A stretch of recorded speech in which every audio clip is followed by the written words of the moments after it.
Siege is never a fun thing to watch or to be a part of, as it is a castle completely under threat from the outside world around it.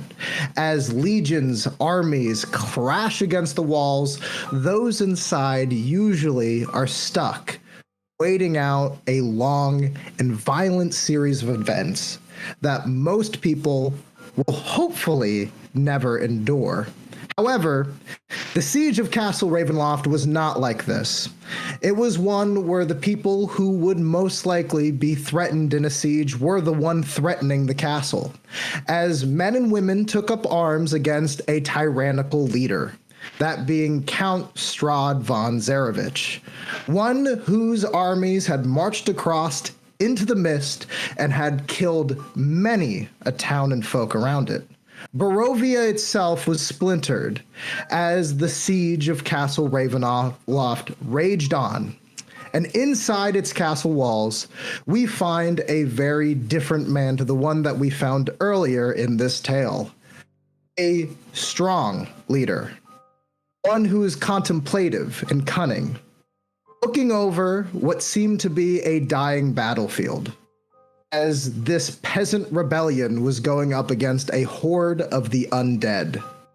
A siege that was lasting a while, not longer than this immortal's patience. Strahd was now completely dressed head to toe in militarized regalia, one that I can safely say would make any peasant tremble with just the very sight of it. Dazzling in jewels, but also elaborate in design. One made to confuse and bother. Now in his chambers, as he looks out over this massive battlefield, there is a much gentler figure, sitting by a table, looking up from his pen and paper, with a long and kind of elaborate wizard's hat and very fine clothing, red in depiction. This wizard simply scribes and talks aloud as Strahd watches the battle unfold. Must say, as far as sieges go, this has been the best one yet. Honestly, by the end of this, we should have Henrikton in chains and Evander in chains, and I believe we should be finding the champion soon enough. I think we can mark this down as a great success. He starts to stand up as though to bow to leave. However, there's another voice from the shadowy corner of the room that doesn't fully reveal itself, except for a strange and mangled arm reaching out from the shadow, again towards Strahd. Hand starts to kind of move, revealing two. And this shadowy figure, one whose face can be hardly made out by Nadine and Adara watching on, begins to speak. As far as sieges go, it goes pretty well. I can't imagine this will last very long. They're too strong. They want to rebel. Our federation will only last so long. We need to bring them to the good doctor.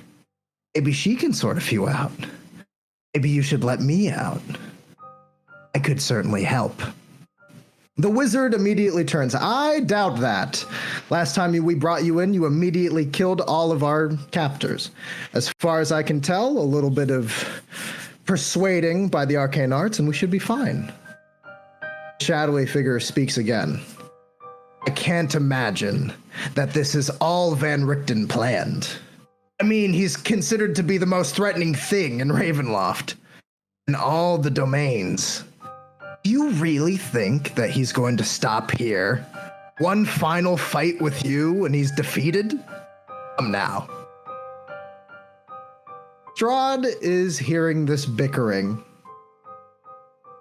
and he turns. With that simple turn, the shadowy creature immediately kind of sees itself out. I understand. You hear me. Hail to our federation. Vanishes. The wizard stands up. Strahd comes forward. I will handle the last of the rebellion myself, but I'm going to need you get the doctor on side and tell the rest of the Dominion that I will need help in rebuilding. Ah, yes, of course. Well, I can't imagine that will take that long. The wizard begins to walk outside of the opulent room. Turning back, goes, "You are going to have to probably deal with their champion, though." Strahd walks out to a balcony overlooking the actual battlefield. Looks dead towards kind of the middle of the drawbridge towards his castle. There isn't a massive battle going on, but there seems to be chanting from the people surrounding the actual drawbridge. People who are trying to get into his castle are shouting, "Ragnarok, Ragnarok, Ragnarok." A chant that seems to be going throughout the bands of people going against Strahd's castle. Strahd turns back to the wizard. What's that word? What does it mean? "Oh, it's one of the lesser tongues." "I don't know. We talked to somebody who said mayhem. Talked to somebody who said destruction. The most common is havoc." Strahd is kind of taken aback for a moment, looking down to see the champion who is at his doorstep. Young, black-haired man wielding a very strange, powerful hammer. As lightning strikes, Strahd looks back at his company. "Only I decide when the rains come, Ravenloft." And Nadine, Adara, you feel this slight tug at the back of your clothing as you are pulled in. As Glunky is directly in both of your faces. "I told you not to run off. Stay here." Hello, ladies and gentlemen, boys and girls, MBs of all ages. Welcome back to another episode of The Dark Dominion. I'm, of course, your host, Brill. How are you tonight? It is good to be here. It's good to see all of you. It is good to play. I am happy to play. Now, we have a lot to get through this lovely session. There is going to be a lot of things going on, and I, for one, am excited for all of it. But we are going to be introducing our lovely cast. In just one moment, I am first going to talk about our sponsors briefly. I know, if anybody can survive my voice any longer, I think you guys are doing quite well. Perhaps, perhaps not, but who's to say, who's to say? We're going to start with, of course, a lovely sponsor, and that being 2C Gaming, which, by the way, sent us these gorgeous and beautiful books that I've been using for all of my shenaniganry. So, for 2C Gaming, you need to check out their epic legacy books and DM screens and all the things that they have for their amazing products, and get 15% off by using our actual description for using DumpStat podcast at checkout. Use our promo code. That way you can get all their incredible stuff to hurt your party. And of course, we also have Eldritch Foundry, who has done an amazing job creating excellent minis, and we have a few of them. Hythrall is pointing one up right now, beautifully colored. To get the best in any miniature anywhere, go to eldritchfoundry.com. Now, we are going to start off with the best of the best. We are going to be starting off in what feels like a little quiet tavern, where all of you seem to have congregated once again. It's very chaotic. You all feel very woozy, but for some reason, somehow, some way, you have all found yourself in this tight, dimly lit tavern. And we are going to start with probably the greatest trader that's ever traded. We're talking to Kripjak. Kripjak, you have just felt like you've been pulled into a strange tavern, and you immediately are kind of sat at a table with the people surrounding you. What is Kripjak's first thing when you feel like, when you are put into this situation, what does Kripjak immediately do? Well, first off, jolt of pain because my arm is all messed up. And then immediate looking around for threats, exit points, all the tactical what's going to try and kill me next kind of stuff. Ah, yes, because there's nothing to worry about here in Ravenloft. Then we are going to jump over to, of course, the Wascussy herself, Nadine. Nadine, Maisie, how are you tonight? And what are you doing as you have just been pulled out of a vision of Strahd, a very different man, and thrown into a tavern with Adara? So I have a question. Was Nadine aware of Adara's presence as well? Yes. Okay, cool. Sister, how's it going?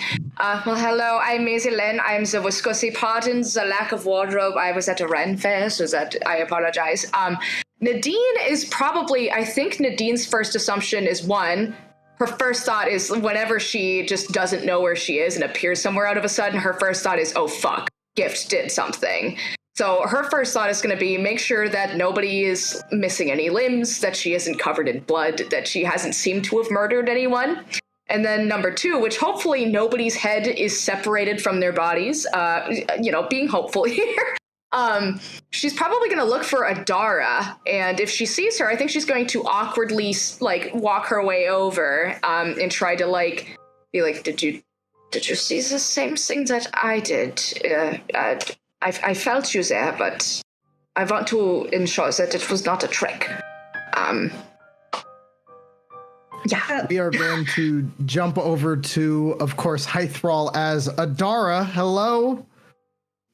Hi, everyone. You have just had Nadine kind of confront you after this weird and wild vision of some variety.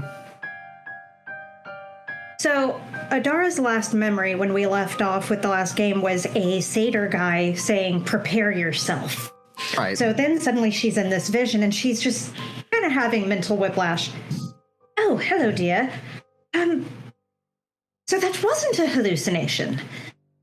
Good. Are you all right? You're all right. Then to be praised. We are going to be jumping now to, of course, the dreamiest boat in all the land. Alden, you are in said tavern. However, you do feel extremely woozy, as you might have had a very different last. What was Alden's last memory? If you want to let us know, just curious. Yeah, so I was on the same ship as Adara and Kripjak, I think, and unlike I'm not sure how we've all ended up here. Alden was kicked off of the ship. This is Sparta style. So he's definitely had a rough landing. But he's a monk, you've been so kicked out of the skyhook, yes. But you are there, Alden, you are there, and you are also sitting next to, and hopefully perhaps even a little bit comforted by, the lovely and also occasionally drunk wine mom, Snow. One time. I don't know what you mean. That never happens. We're just going to deny. No. Snow, you are taking in the most of your surroundings. This is a tavern of some variety. You do notice that off in the corners of this tavern, there seems to be random shrubbery. And when I say shrubbery, I mean bushes, like little bushes and hedges kind of growing by the actual windowsills. And you look over and you see that the actual name of the tavern is being called the Leaky Bush, which you go, ugh, that's not exactly the best name. And you realize that the actual photos that are up on the walls of this tavern are all very weird and creepy paintings of all of you guys. You have a very uncomfortable picture of Adara, who seems to be shooting Alden, and there seems to be a very uncomfortable picture with Nadine seemingly wrestling what looks to be some weird horned figure. And then, of course, you have Kripjak, what seems to be in a dress of some kind. There's a lot of odd paintings here. Merch idea right there. There's just one painting of each of us, though, right? Or is it like... There's multiple scattered throughout. You Can I please make the request that Kripjak is in a Jessica Rabbit type cosplay scenario? I was picturing Beautiful Lolita. heels. Oh, I was thinking, I was thinking tutu. It's all Maybe it's one of lovely. each. Maybe Tutu is so much better. everybody gets what they want, right? Everyone wins today. We would like a stylist for Kripjak, please. So, DM us your info. you all have found yourself down Thorban, down Brill the space whale. No. Tro is casually in the corner, although he seems to be a little bit freaked out. And you are also down a Strahd. But you all have seemingly come to this tavern, and Adara, as well as Nadine, both of you were basically, to be dragged in by Glunky. You felt Glunky's presence. Not only that, but you saw Glunky drag you through the door. Now, on looking outside this tavern, you see a weird and very creepy hazy mist, and then out into complete darkness. Seems to be a very odd place to all find yourselves at. This is the part where the dungeon master goes, and here you go. Roll for initiative. Is everyone all right? Is anyone hurt? Is everyone safe? I managed to barely land on my feet, but yeah, I Is the feel feet better now. broken? Do you need medical attention? I think I'll be okay. Also, at the end of last session, Alden looks very different now. Nadine does not care. Literally the least phased. If anything, I think Alden, you notice. Oh, sorry, you go. I was going to ask, is Alden's transformation permanent? Yeah. Oh, okay. Fuck yeah, bro. Sorry. I was gonna say, I think Alden too. I think you noticed that Nadine isn't the most social of butterflies.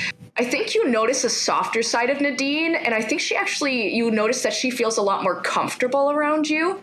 And you feel a little bit more of a rapport and oh, you're like me. You're scared of what you could do as well. And both of our shitty secrets are out. Oh. I think that's kind of the camaraderie vibe you're getting. Is we're both fucked up. Cool. Not to stir the pot, everyone. I would never stir it real good. I would never want to do that. That being said, Adara, you still remember. And so does Alden. Kripjak. Mr. Sater, just I was waiting for that chance. Our lovely Satyr here in the tavern with us? No, neither is your lovely sloth. It seems to be just you and Tro at the moment. Excellent. Wonderful. So Adara is going to take a moment. She checks out the door, walks over to Snow, leans down. Are you all right? You seem to have bounced around just a little bit. Yeah, so do we feel like, how when you entered, are we like, oh my gosh, where are we? Or does it kind of feel like that weird, oh, this is right, I guess? We've always been here? You know how like when you enter a dream and you don't really remember the beginning, you're just in the moment? No, it definitely has a lot of those weird dreamlike qualities to it. Where you when you're in it, you're just like, oh, I should be. Yeah, you accept it, but it still is unsettling. Well, I'm here now. Okay. So Adara comes up to Snow. She hears you, but she kind of glosses over the question because she's just staring at these pictures and she's just looking at them. She just kind of says, do you see this? And I'm going to point to the one of Adara. Oh, yes, I see it. I don't understand it, but I see it. Adara, I have a serious question for you. Please do not take it one way or the other. Did you kill Soraban? Is that why he is not here? Did you shoot him in the head? I will not press charges if you did murder him. I just would like an explanation. No, I'm absolutely certain that every single shot I fired hit a Nothic. Okay, I trust you. Just wanted to make sure that there was no missing context, because there's a photo of you shooting Soraban, and then there's no Soraban. Well, there's no way to know for sure exactly what happened to... I mean, it's not as if all of us are here either. Our space whale isn't here. Strahd isn't here. Our Satyr... Kripjak, did you eat the space whale? Kripjak, you can tell me, did you eat the space veil? Do you realize how long it would take for me to physically eat a space whale to the point that you couldn't see that there was bones? She just sits there and kind of contemplates and is like, time, right? We've been here for hours or maybe days. So while they're doing that, Adara makes her way around the table over to Kripjak and starts stepping up closer and closer and closer to him, looking down at him. She's gonna stare back and not move otherwise. Not gonna start this exchange until you do. Adara, are you about to shoot the lizard man? Of course not. Grace is not a punishment. Grace is an opportunity to pray. Now, Kripjak. Nadine's just gonna be like, it's just kind of like, I can't, nope. I respect There's a lot going on right now.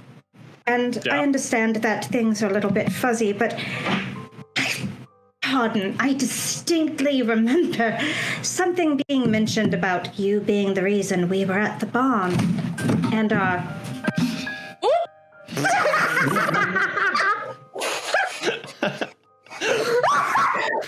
Just a minor earthquake. Nothing to worry about. Good thing that leg.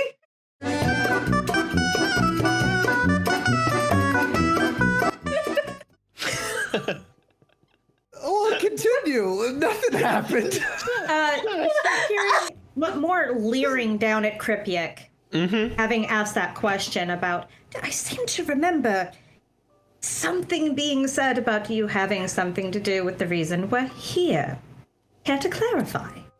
I think, if I may, again, my apologies, upon hearing that, you see Nadine's eyes, the whites go black for a split second, and she swaps over to Gift's eyes, and she almost seems to, like, pull her way out of it and be like, no. And she's gonna walk over and she's going to be like, what? About being the reason we are here? What? About being the reason that I am separated from my god? He needs to be able to answer, so Kripjak, I will let him answer. I'm very interested to hear his explanation. That'll be unfortunate because I don't have many answers. I'll take anything right now. Do you know where we are, how we got here, and how we're supposed to get home? No, and no. Brilliant. Nadine's gonna take a deep breath and walk over to Tro and just try to, like, her emotional support monkey, and just gonna be like, I'm going to hang out with the monkey. I can't right now. You walk over to Tro, and you see these weird little mechanical parts floating in front of Tro's face. And he seems to be, like, mentally focusing as these little metal parts start to kind of click and clack together. She's just gonna sit next to him and be like, do your thing, bestie. I'm not even here. Oh, thank you. I was given a job to bring people here. I did the job. I was supposed to get my end of the deal, but apparently we're here instead. So hold on. We're getting somewhere, and I truly appreciate you talking to me right now, Kripjak. Will you please tell me what that deal was, and with whom? I was asked to bring you people specifically to that barn. That is what I did. That is all I was told. I was told we were going to get picked up. Out of it, though? Like, why did you take the job? Were you asked for me or for her?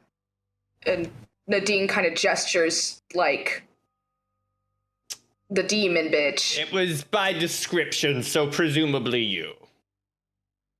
All right. And who asked? The masked mage fellow. Oh, you're working for the masked mage? What? It's a very...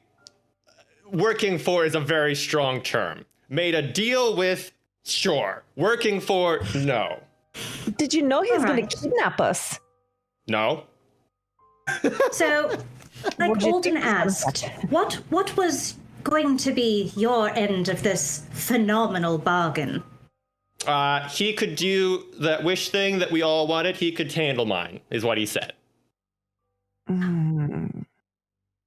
And you never gave it any thought that you were kidnapping people. Wasn't kidnapping. It was bringing people to a barn that they were already going to hunt this person. Accessory I after was the just fact. helping Got speed it. the process along. Did you know that we would end up here, Kripjak? Nope. Well, what's Okay. done Can is I do an insight check? Yes, you absolutely may. No, There that's it totally is. fine. Okay, I'm rolling insight. Alden I just got- decidedly I doesn't got trust a this. 9 because I rolled a nat 1. Oh, I have a +8 to insight, and I got a was that a So- nat 1? yes. Oh no. You get the sense that this Leave Kripjak alone. He was just doing his job. No. You get the sense that Kripjak might be hiding something. He seems like way too much of a master manipulator not to. Okay, this little kobold is really crafty. I don't trust you. It's a baby EG. No, just kidding. out of I'm character. pretty sure that this little kobold is a wait. What color are you again? Blue. It's like a Green. bluish, grayish, greenish color. This little kobold is a blue, gray, green dragon in disguise. I know it. so. Let's From all buffet. take it down a second. Kripjak.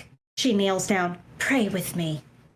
And she begins going over a prayer of light and love and how you feel sorry for what you've done and how you didn't mean If any I harm. may, Nadine wants. While that is happening, I think Nadine's gonna walk over to Alden and just again, like, no eye contact, standing like a solid 3 feet away, the way that 2 people cursed with "Don't touch me or you might die" would. And he's like, "How do you prevent yourself from doing the bad thing with the curse you have?"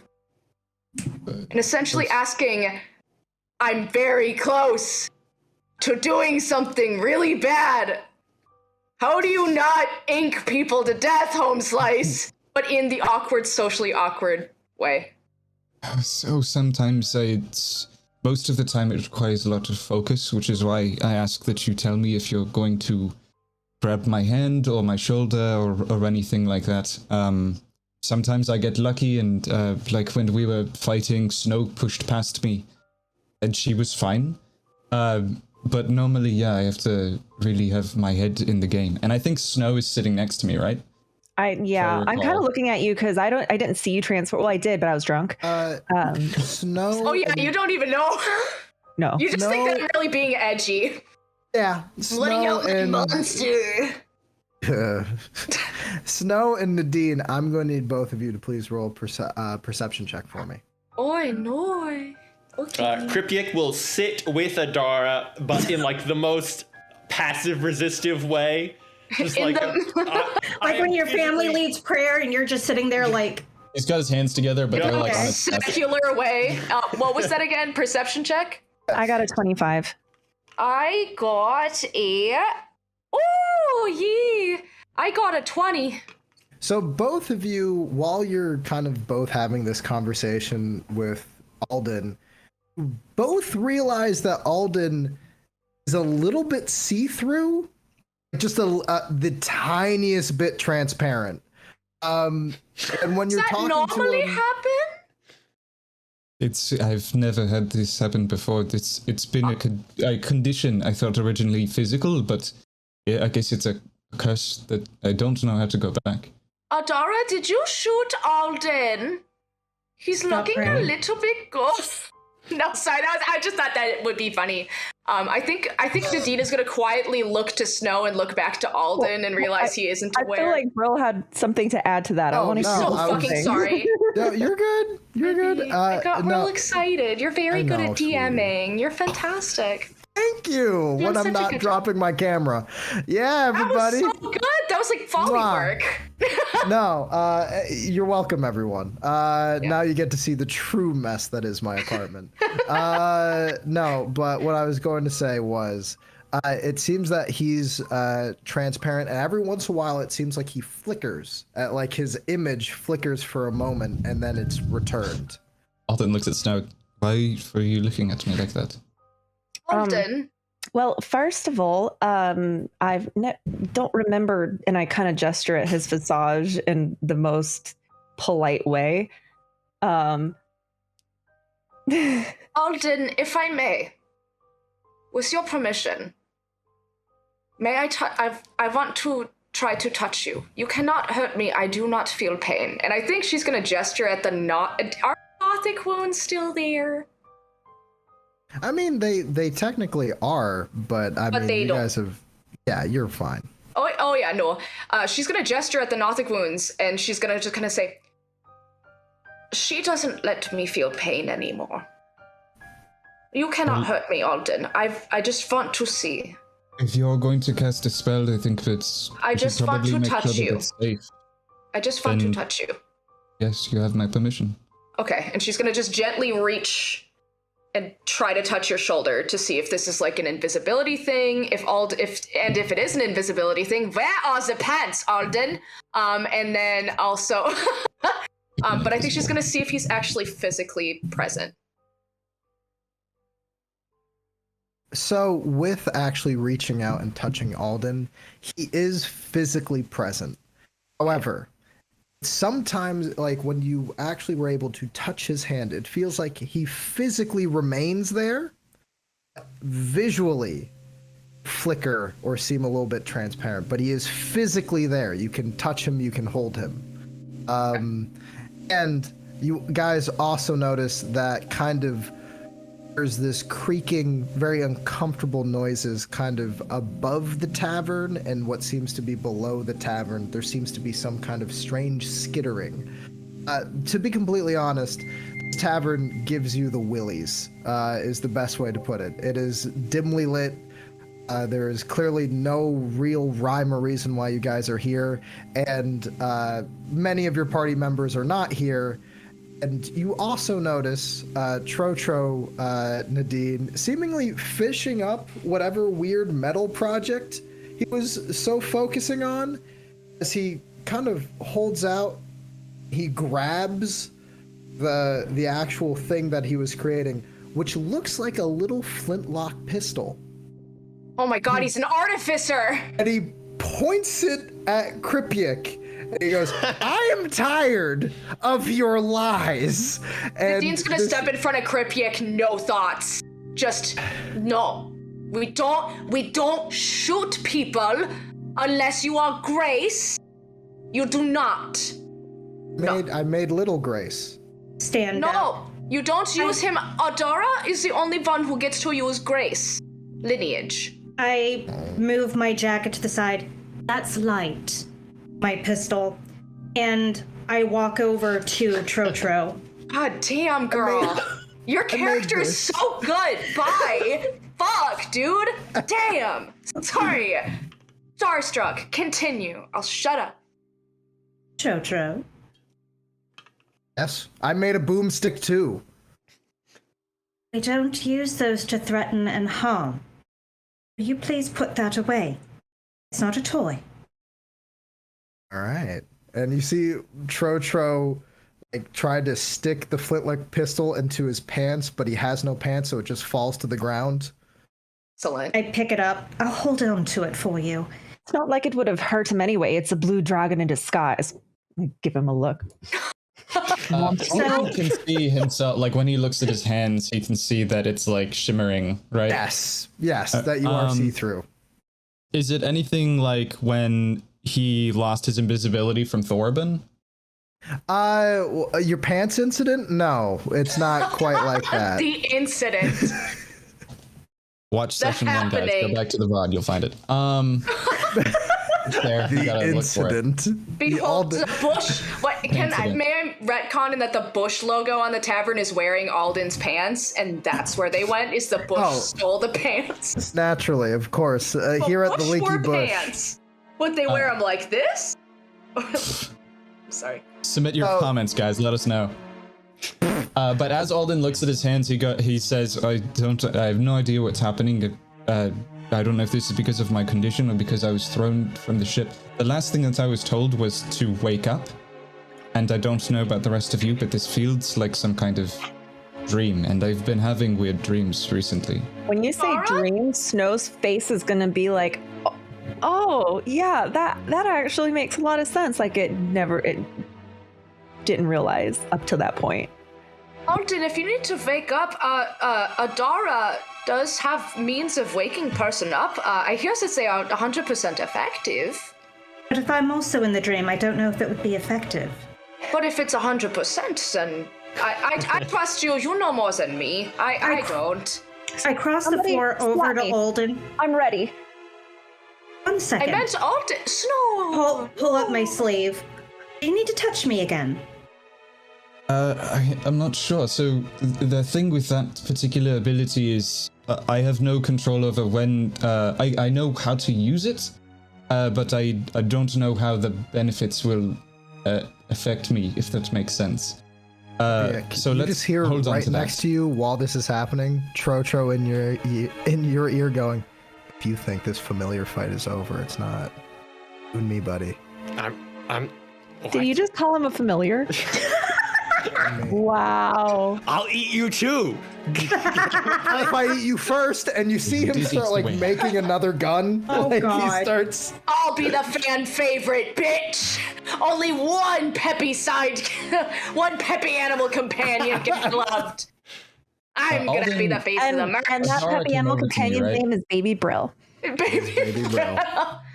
Alden's gonna turn to Adara after explaining that he knows how to use the ability, but can't control what benefit he gets from it, in theory. And then he's gonna say, why don't you and I, it's not a very big space that we're in, and when we open the doors, it doesn't seem like there's anything outside, but I feel as if there's something here with us. I think maybe we should check around and make sure that there's not doors or windows, or maybe that we're being watched. I'm hearing something above and below. It's not a bad idea. Are there other patrons in the room? Patrons, no. This seems to be an empty tavern as well. What if we're in some kind of pocket dimension? I think Nadine is also gonna beckon for Trotro to get over here. Like, you're a little bit hyped up, but like, I love the energy, not like in the outcome. Like, it's so. Snatch the new gun away from him. No. He just That's your keeps making inventory. guns. I'm gonna go look at the shrubberies. Alden's gonna walk up to the portrait of Adara shooting him and kind of like inspect around it, see what's behind it. See like So on Oh, it was actual- Alden. I thought it was Thorban. I'm so sorry. Now that makes a Okay. lot more So- sense. when you go to investigate the actual portrait, you realize that you try to take it off the wall and you really can't seem to. It seems to be almost fashioned into the very wall itself. You can't take it off of the frame.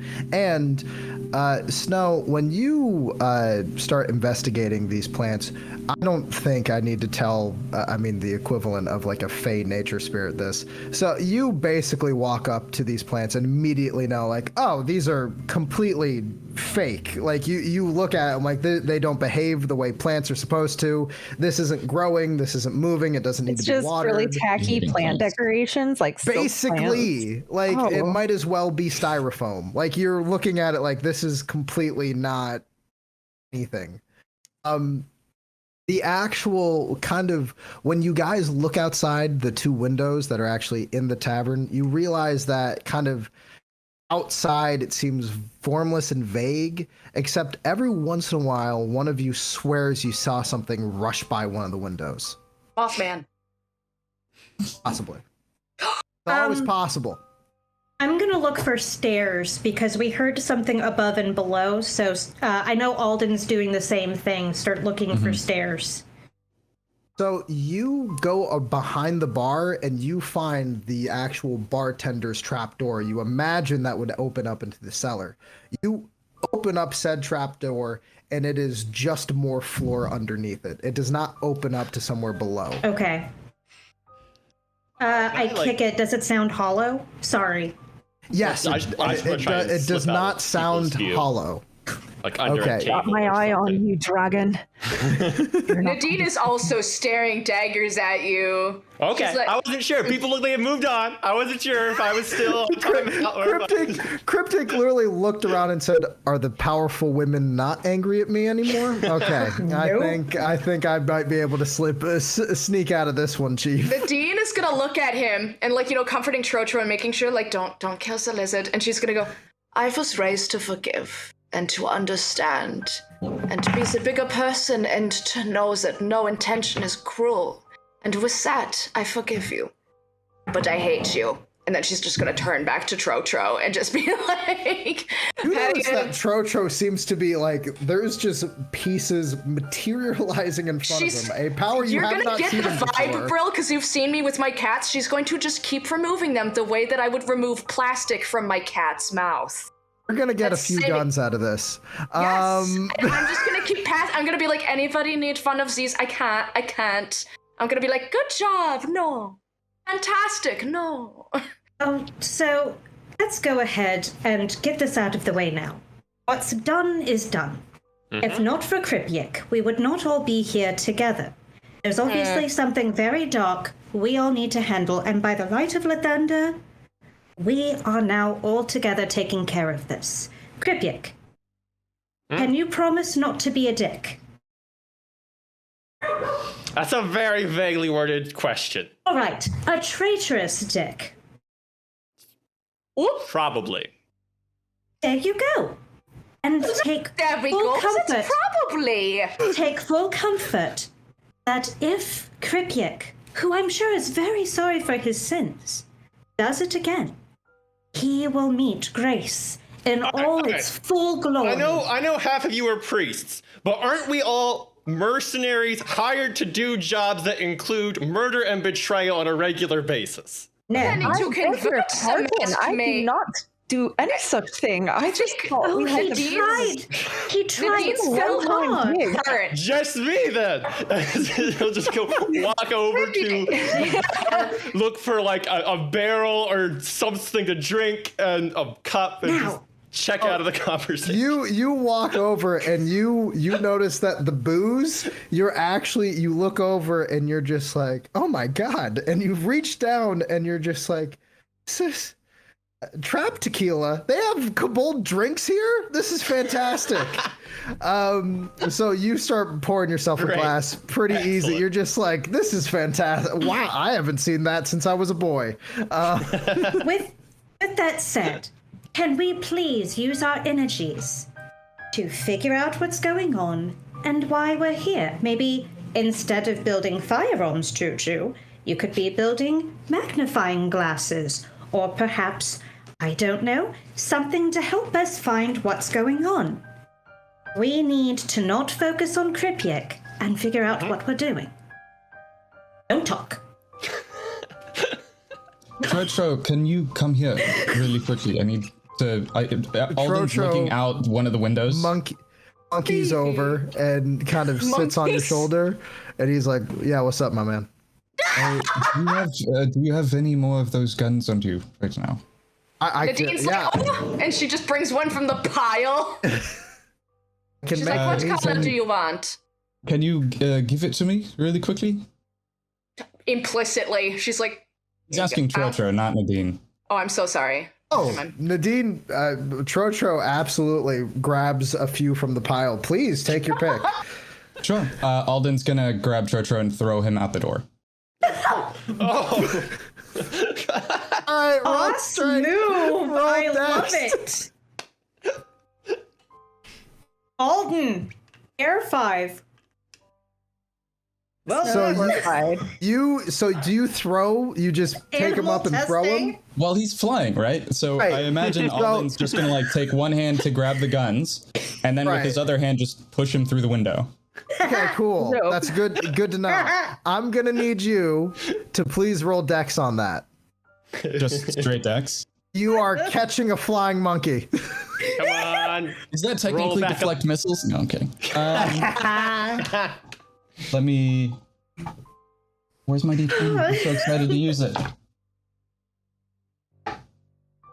Just gonna prop my feet up on a table and laugh. That's a nat 1 for a. All right, fat, I'm hot, gonna need you. Total of 5. I need you to roll that again because you two just crit failed at each other. which is incredible. God. So you go to snatch him, and then you grab him, and then he like starts slapping you, and you start slapping back. Like it's very comedy of errors. Cointrick, I love you dearly, but Nadine is gonna roll to try to not throw her bestie out the fucking window. May I try to help Trotro? I want to put my hand in front of Nadine and be like, let it happen. What was We it? are eating anyone out the window. It's going to be the lizard. What was your roll, dude? What was your roll? What was it, Alden? It's a total of 23. It was a nat 19. Okay, so eventually, as you're trying to, when you're trying to catch Trotro, he seems to be jumping and kind of out of the way, and then you catch him, and he's like, "What are you doing?" And you throw him out the window. Now, the window like completely breaks almost immediately on impact. The glass shards slowly move out, and you get a bigger picture of what is outside. Strange eyes in the darkness, evil lurking within the mist, a creeping terror that is slowly moving towards your area. You feel like this is the one place where everything out there is converging, and you huck Trotro into it.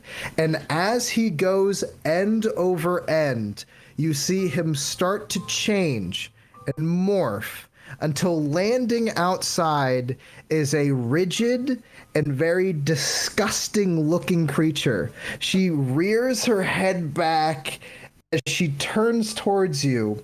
This bluish, white-haired old woman, as she goes, "No, please, you must let me back in," as she starts marching her way towards the window, which then reforms in front of you.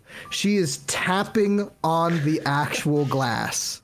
Can I roll an insight check to see if that is, just to get a feel, is that Trotro or is that I'm going to assume it's a hag. Alden wouldn't know that. But Yes. Is it a shapeshifter pretending to be Trotro? Yeah, so you may roll Arcana, and Snow, you don't need to roll anything. I was That's a going to hag. say, if it's a hag, I think I know. Do I know what kind of hag it is? Do I That recognize is a it? nat 20 You may roll Arcana for this. for a 21. Okay. I'll just be sitting at a table, my feet propped up, and applaud when he shows up. Can I roll nature instead of Arcana? Okay, yeah, you Nadine may. was originally confused at Alden, and she's just gonna be like, I got really She's low. just gonna I don't turn think I know. around. I just know it's a hag. Snow, what was it? It was a 5. It was really bad. You know that this is a hag. You do not know what kind. Okay. Alden, you know for a fact, one, that was definitely some strange shapeshifter that you assume to be some form of hag, something from old stories that you would used to hear about. It's very popular in certain elven communities. You hear stories of hags hunting children.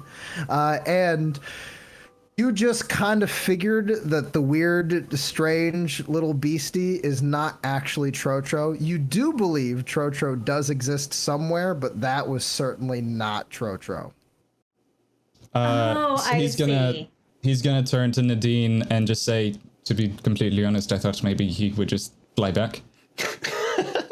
When I Nadine's see gonna go. the hag tapping at the window, I'm gonna kind of put my hand in between Alden and the window and try to gesture him back, like with a very concerned, alarmed look on my face. Yeah, understood. He's gonna walk back. Yeah, and I think Nadine's gonna see you walk with, and I think she's gonna say, "Well played. Thank Adara, you." are the guns doing anything that they shouldn't be doing?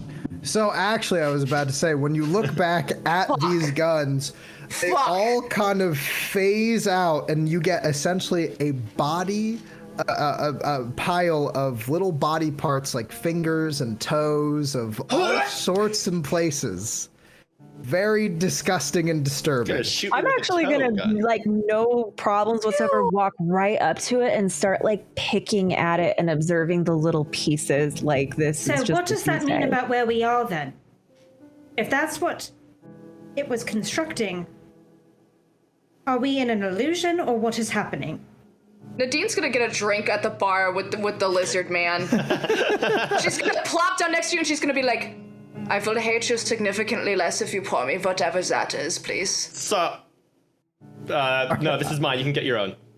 Okay, is there any other booze? Yes, there is. You're actually, funnily enough, your favorite kind of booze are actually behind the bar, Nadine. I go over. No, I'm just kidding. It's gonna be wine.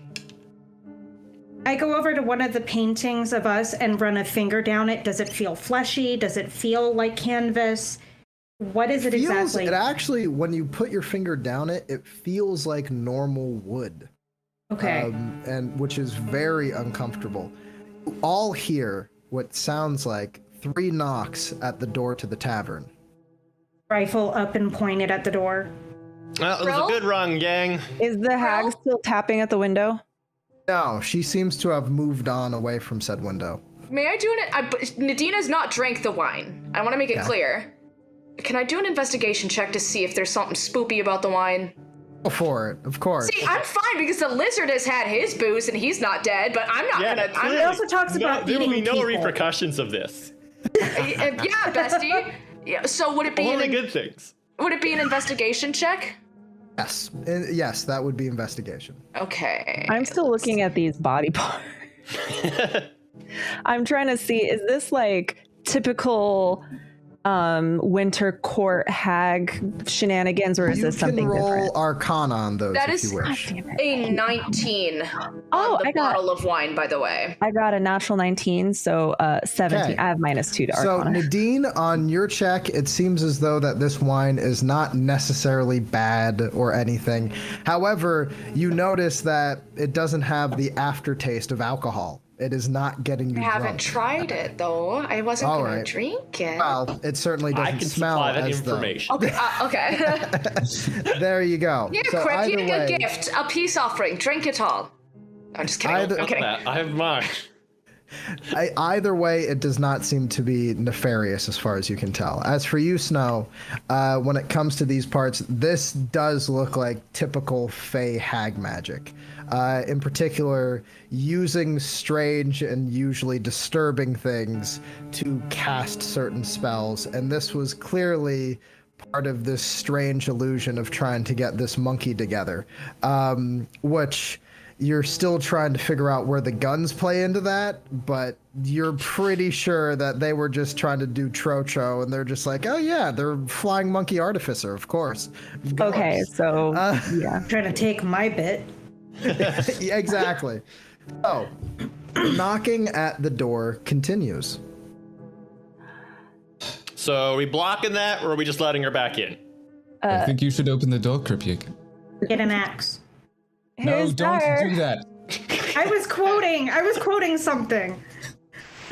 I feel like to test to see if it's the hag, I would be like, how's Brunhild doing, which would be the name of another hag that I might have known from the Winter Sure. Court, and I know that hags all know each other.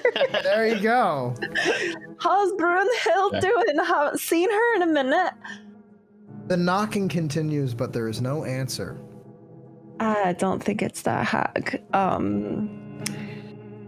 I kind of want to cast. How's the magic feel in this area? Does it feel like if you cast a cantrip, it's going to explode? Oh, you do not have that same creeping feeling that you had while you were in Hasland. It feels like things are normal-ish. So I want to try to cast Shalala on my staff. It's like a Do so. precautionary. Okay. It like gets all icy. The staff, it's a beautifully carved staff, by the way. It looks like it was hand carved to have like little leaves and birds and just like very beautiful. And it like frosts up, like rime climbing up it. And then it's like icy with like little spikes and jagged pieces chunking off of it. And I'm just like, shh. Alden's gonna go up to Adara and say, assuming the knocking is still happening, he's gonna say, do you think you could shoot through the door? Oh, absolutely. What if it's a good person? It's a good idea. It's maybe it's Thorabin I'm knocking gonna on the other use- side of the door. Having seen Snow do that, I'm going to use thaumaturgy to boom my voice and say, "Who is it?" Nadine jumps. With that, you hear it. It's very, very hard to hear. It seems to be someone as though they are just trying to make it sound-wise through the door. It's Glenky! It's Glenky! Let me in! Insight check. Glenky. Who's that? He's oh god, this is player knowledge. It might not come through here. He's the like a sloth type person that Adara, Kripjak, and I saw on a ship.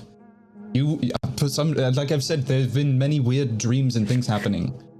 I have an idea. It's a friend of yours.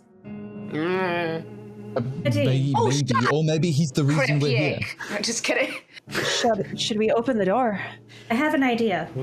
She's just gonna shush you. Like, don't talk about friends, Kripjak. She's just gonna shush. Nadine. Yes. You can heal people, yes? Yes, how's this going? Good. I get down on my stomach, aim at the bottom of the door, and fire. Oh. Okay. The scripture's fuzzy on kneecaps. As soon as I see her get down, I fire. Notice, but okay. Please roll an attack at disadvantage. Oh no. Blind fire I'm never gonna give her the works help wrong. action. No. I'm using the fancy rolling section in these boxes. Yes. Let me get mine. Disadvantage, you said. Okay. That would be...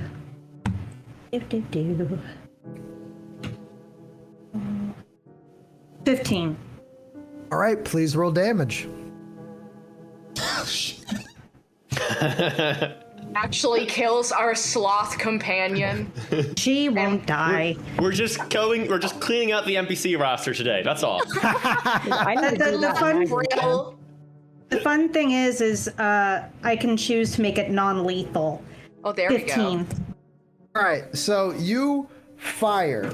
As soon as you see that bullet go through the door, the entire tavern shakes and seems to twist and contort.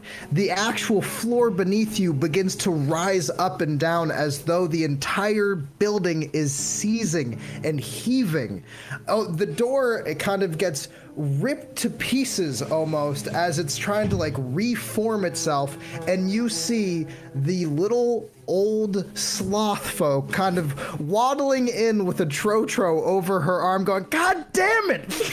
Like, as she kind of plops an unconscious trotro onto the ground and is holding her side, which looks as though is leaking a very strange and wispy silverish blood kind of off onto said ground. You also notice that Glunky is not how she usually is portrayed. It seems like she is radiating different colors, as though she has an aura about her.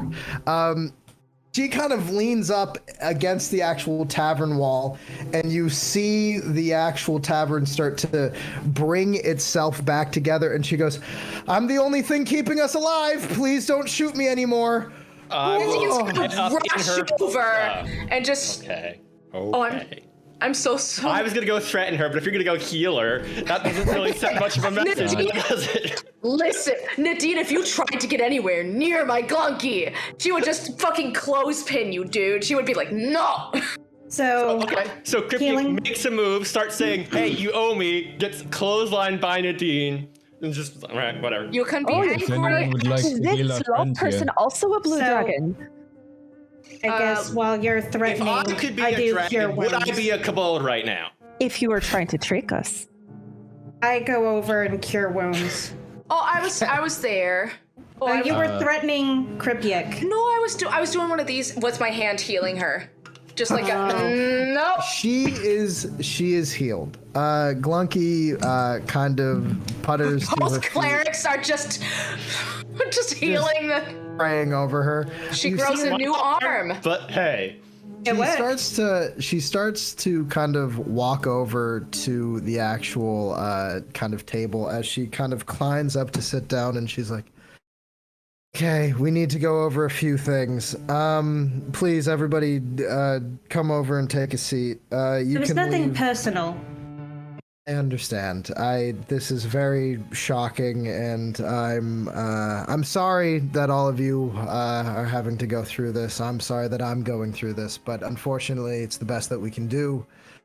So I need to explain a few things quickly. Because how do we know you're not the hag thing?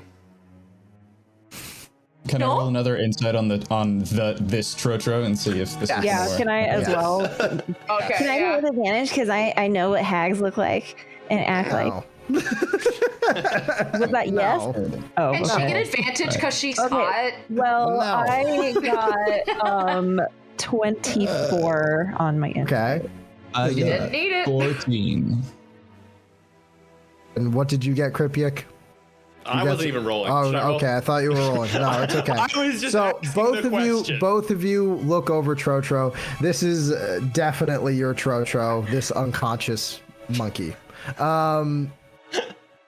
is absolutely your Trotro. No gun creations, and he seems to be having what looks to be a nightmare. Glunky kind of looks at all of you as you guys are sitting around, and she goes, "So, welcome to our safe space for the moment. I needed to merge all of you into one psychic link. For some reason, your best memory with each other was when you were all in some kind of shrub. So now, I'm still unfortunately looking for Thorben and Strahd. I'm going to try to run this by you, but you are going to need to hang on as best you can, because what is coming up is dangerous and threatening us. And I need all of you to work together to the best of your ability. We are currently using a spell called the Skyhook to latch on to a dimension, a plane called the Multivarium. It is alive, and very powerful people throughout the domains use this spell and use the Multivarium to travel quickly. It was discovered by Hazlick, the teacher. It is his spell. He knows that we are using it. There's no doubt that he will be after us once we get out of here. Not to mention that it is normally how you use a Skyhook, is that we all go through it individually and face our fears. Hazlick discovered it by figuring out that boogeymen use it. There were some very uncreative drow calling it the Undermist. Basically, it can take you anywhere you want to go. At a price, you have to face your fears alone. But then that little creature ran into all of you. From Zek, Muffin, now it has your friend Thorban. And the rest of this thing, this creature, this demiplane, wants to kill all of you. Because you are cheating with me, as you are linked psychically. Alden, I don't know where your body is. I'm still trying to find it. This isn't my body? No. Unfortunately, it is not. Then Is it? Then what is it?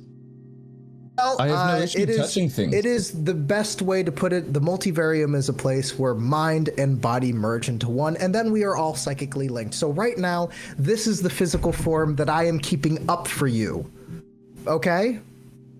So if you, or any of you, get too stressed or get too frightened, this all breaks down. You all separate into your own nightmares, and then I can't get you out.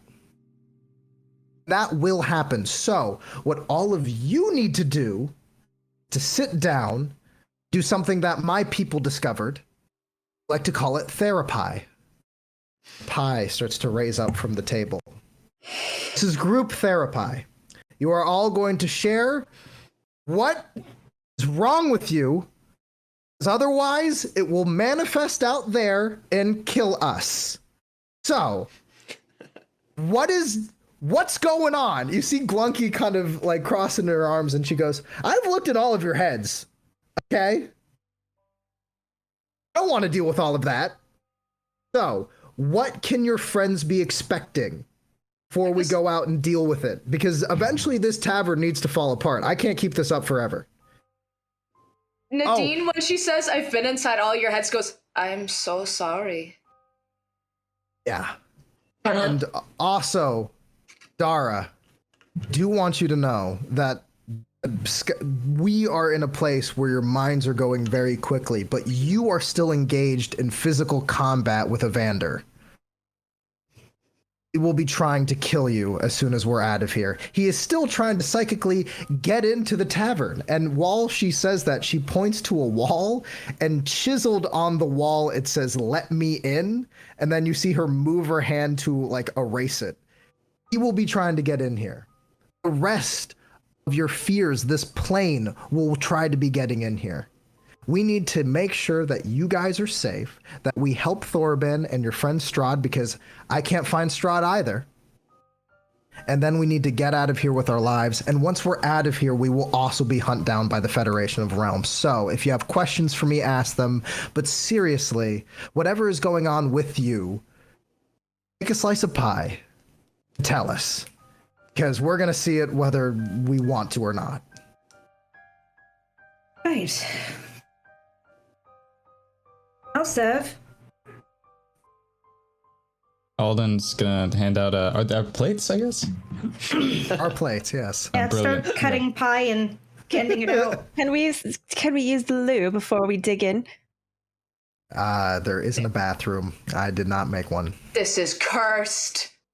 I don't have teeth for pie. That was kind of an IRL question. Swallow it whole. Oh. Well, that was entirely an IRL question that just went over my head. We are going to be taking a break while the Wow, pie Brill, is how being could that served. go over your I know. There's something wrong with Brill tonight. Who knows? Those nightmares, 300 We'll years talk without to being able to you pee. guys in a bit after these messages from our lovely sponsors over at Lucky Cigarettes. Have a good night. We'll see you in a minute. Like 15 minutes? Yeah. Should probably. Hello, welcome back. We are currently in the Leaky Bush about to eat some delicious pie, some therapie, as your party members have all gathered around and are kind of all slightly giving each other the side eye as they all accept the different pieces of pie. But there does seem to be a bigger issue about that being that Lunky has just informed the people beside us, before us, if they are going to survive the multivarium, this strange plane between planes that is alive and is used to travel, they are going to basically need to tell each other what is going on with them, what is their fears, because frankly, that baggage will manifest and try to kill everybody here. And it's good to have a heads up. So, in any case, Gonky, you notice, is kind of just crossing her arms and kind of just looking expectingly at all of you as you guys kind of quietly all accept and eat your lovely pie. It is a cherry pie, might I add. As Alden is eating with food in his mouth, he's just gonna go, I think the lizard should go first. Yes. He's a kobold. Yeah. Dragon. I know it's What dragon. things could possibly scare a kobold in this world? Me, if you keep pushing it. I don't think it's in this world specifically. I think it's whatever your greatest fear is. That's what will manifest, not what is just here in general. The most. I think we're making a lot of assumptions based on the word of a sloth lady that I don't trust and you don't trust, but we're gonna just listen to her? You know, your feelings are very valid right now, Kripjak. But I also sense a bit of defensiveness. So how about we start calmly. We simply want to know, is there something that's troubling you that might, let's say, manifest and try to kill us all? Well, I don't like magic. I don't like the gods. I don't like tall people who shoot me with guns. I don't like the fact that I'm in a group of healers who have decided not to help my injured arm. To be fair, I did nearly kill you and then heal you. This is true.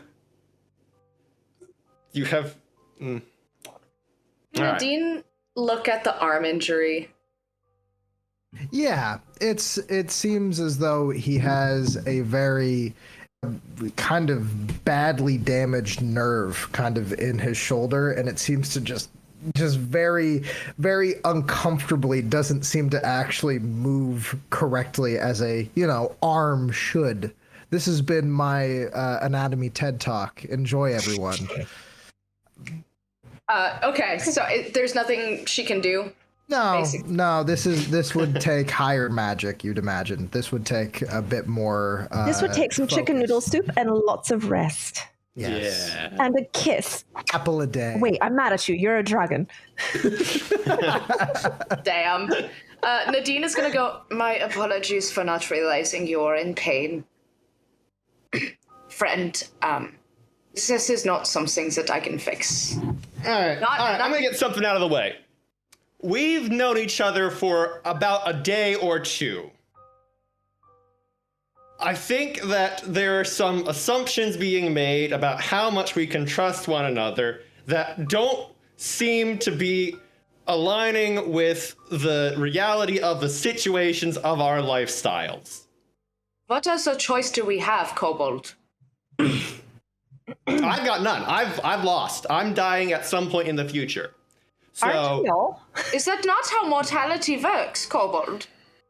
Snow looks a little sad when you say that, but she's just kind of like I'm mad at you. forward. Oh, all right. I'll say something then. My big fear is the fact that I don't know. I know there's something bad that happened. I can't remember.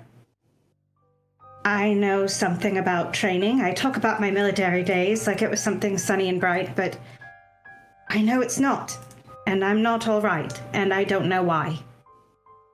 So I can't tell you what my greatest fear is. When you say that out loud, there is this very weird kind of shaking of the actual tavern as you feel the tavern expand in size and you start to see more chairs kind of put towards table. Glunky goes, exactly that. Yes, more of that. We're doing it, guys.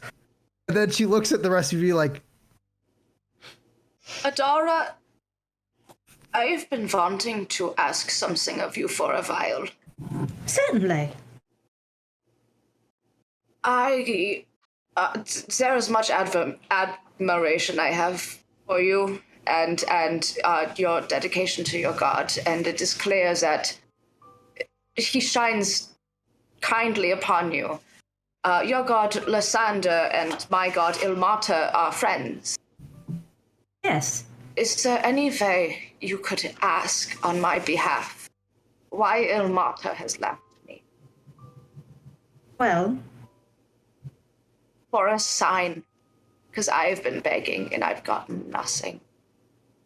I Would you can say that's ask, the but fear then? perhaps it's a test of some kind. The light of Lathander shines on all of you, but in my prayers I will see if I can find any answer for you to help ease your pain. My biggest fear already happened.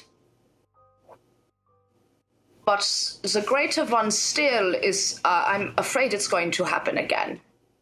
And you met the monsters that we would be facing. Her name is Gift. She is my greatest fear. I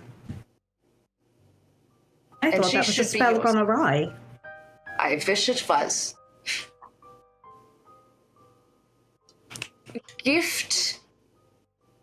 Gift lied, tricked me. I trusted her on face because my convent was being attacked by people we had healed the day before. Followers of Loviatar, we had shown them kindness and mercy, and we were paying for it with our lives. There was a box on an altar. It was called Ilmata's gift. She told me she was going to save me. All I had to do was say yes. I did. And then I woke up holding my best friend's body in my hands. I do not want to hold any of you in my hands like that again.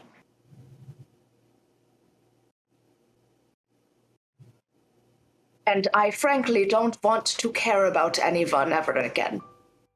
So long as I have this gift within me. There's another sound and shaking as it seems like the tavern is becoming more sturdy. You can actually see the paintings pop out the walls and actually become hanging frames within the place. Glunky seems to be feeling a little bit more eased, as though that you guys are essentially picking up some of the slack that she's been holding on to. As long as we're talking about gifts and curses, Alden's gonna reach into his jacket and pull out an empty ink vial and put it on the table. This is what ruined my life. My brother-in-law brought it to me. He's a smuggler, a thief, good for nothing. I told him I would only hold on to it overnight. And then I woke up in the middle of the night hearing a voice calling me to look into the vial. And you can look into it if you want, there's nothing there. But when I went to the monastery, they tried to tell me what it was, and they couldn't. To all appearances, it's some sort of just ordinary ink vial. And something leapt out of it that night into me. And when my wife tried to console me and ask me what was wrong, she recoiled in pain.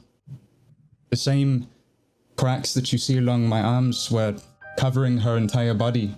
And my son came into the room and had seen what I'd done. And I told him to run to find his uncle, the one who had given me the ink vial. And my wife, the only thing that she told me to do was to run before he got there. And I've been running since then.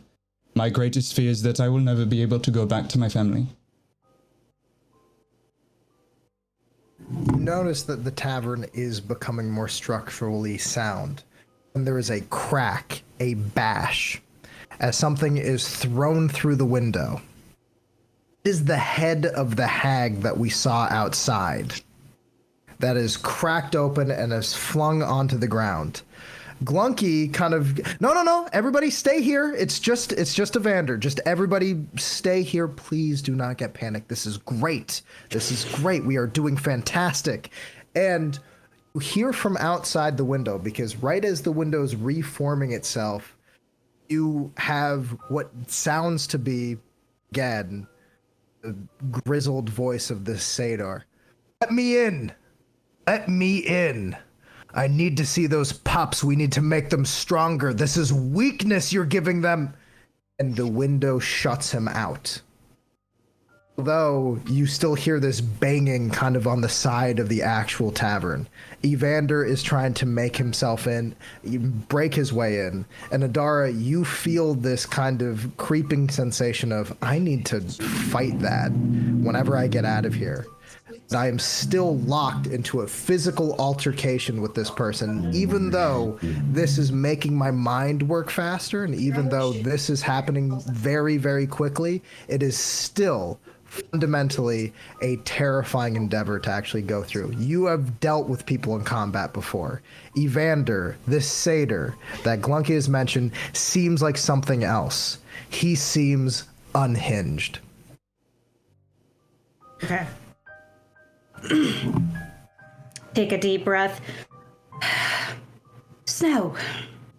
Oh, she seemed like kind of lost in a trance when Alden mentioned his family.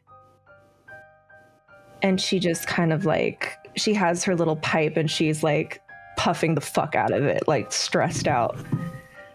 Stress Gandalf, yes. Yeah, I'm cosplaying as Gandalf. Everybody knows I know. It's okay. It's a great Gandalf great thing addiction. My biggest fear,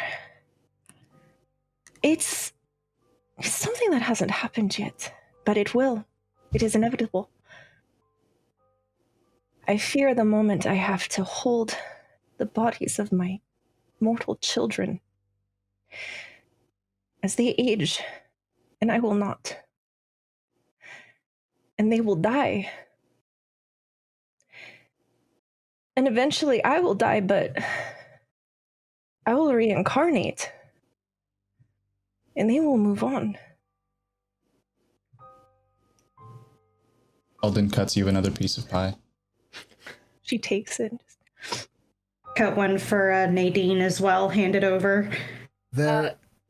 There is still a tavern shaking feeling. But Snow, as you are kind of quietly eating your pie, you get this strange sense of kind of warmth while you were kind of talking about this.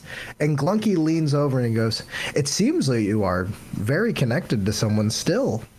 And you feel this very kind of nice and very sweet feeling as you whirl around, and he's much smaller now, actually fit within the tavern. But baby space whale Brill immediately floats up and starts zipping about, and is very quick to comfort you. Glunky kind of looks up. This is a place of complete and total mind and body merger. The space whales are known for such a travel. And she kind of walks over to give this little baby space whale a pet, who seems to be able to enlarge and shrink his size and do all sorts of flips in here.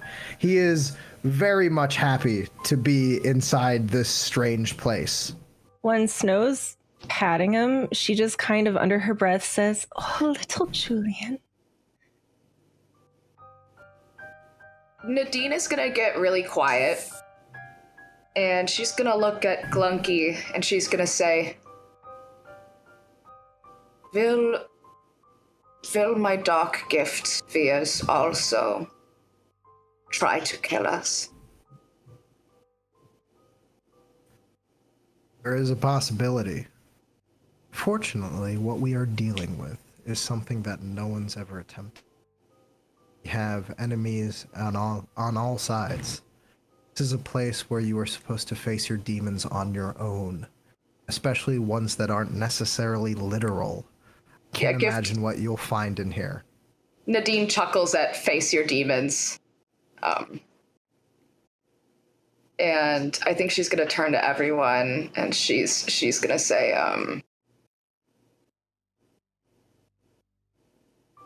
I don't know for sure, because we seem to have been doing a lot of blacking out lately. Did she hurt any of you? No. No. I don't know what you're talking about, but this pie is really good. Honestly.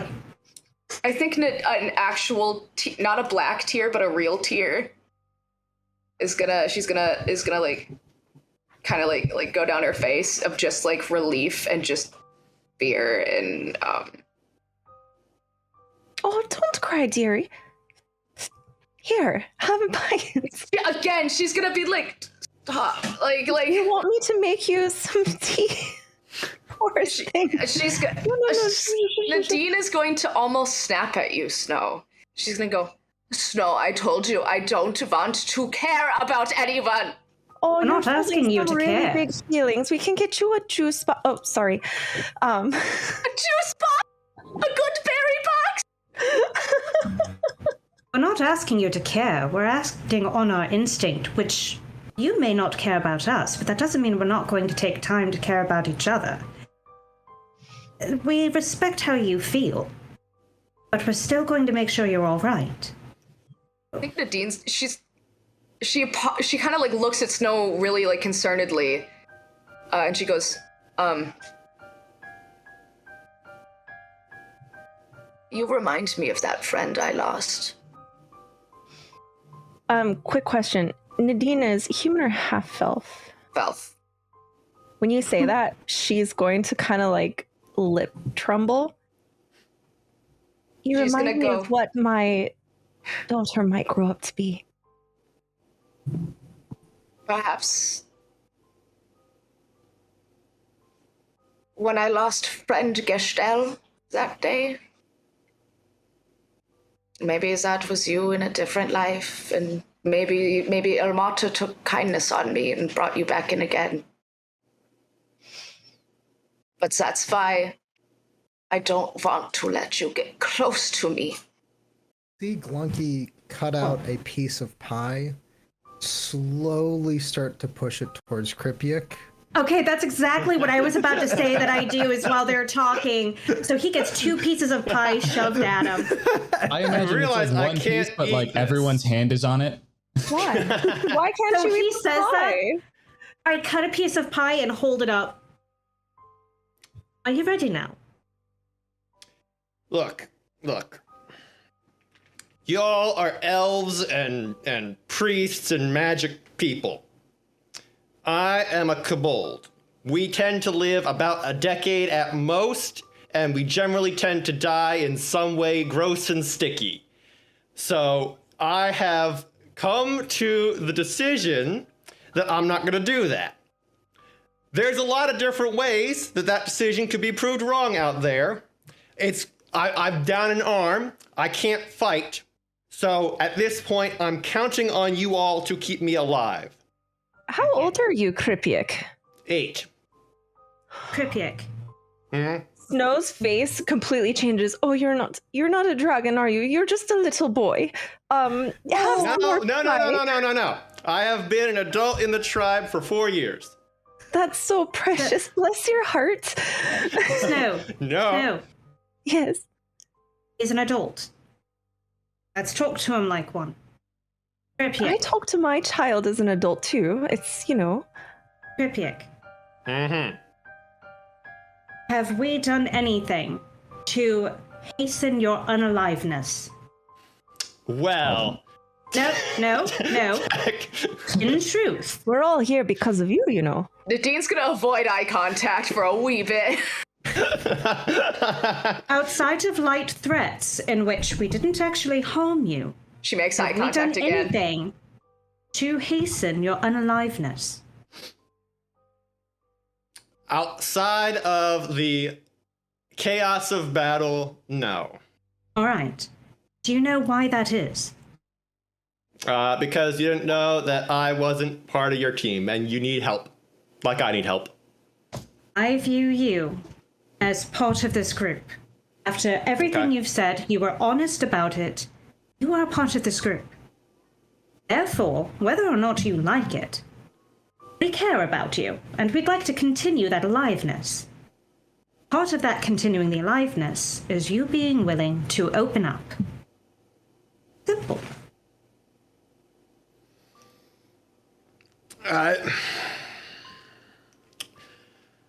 This is all not what I envisioned here. I was supposed to deliver some people. The Evander guy was supposed to do something with them. That wasn't informed. I wasn't told about it. I didn't much care about it. You were all already looking for him. I was just supposed to help you find him faster and ideally all at the same time. I held up my end of the bargain. He's supposed to hold up his end of the bargain, and all my issues should be handled. But it's looking like that's not going to happen, because even amongst these sketchy sloth and the sketchy satyr, neither of which we trust, they don't seem to trust each other. So the odds of him actually holding up that bargain with me seem relatively small. I can tell What you was for your sure. wish, Kripjak? Right.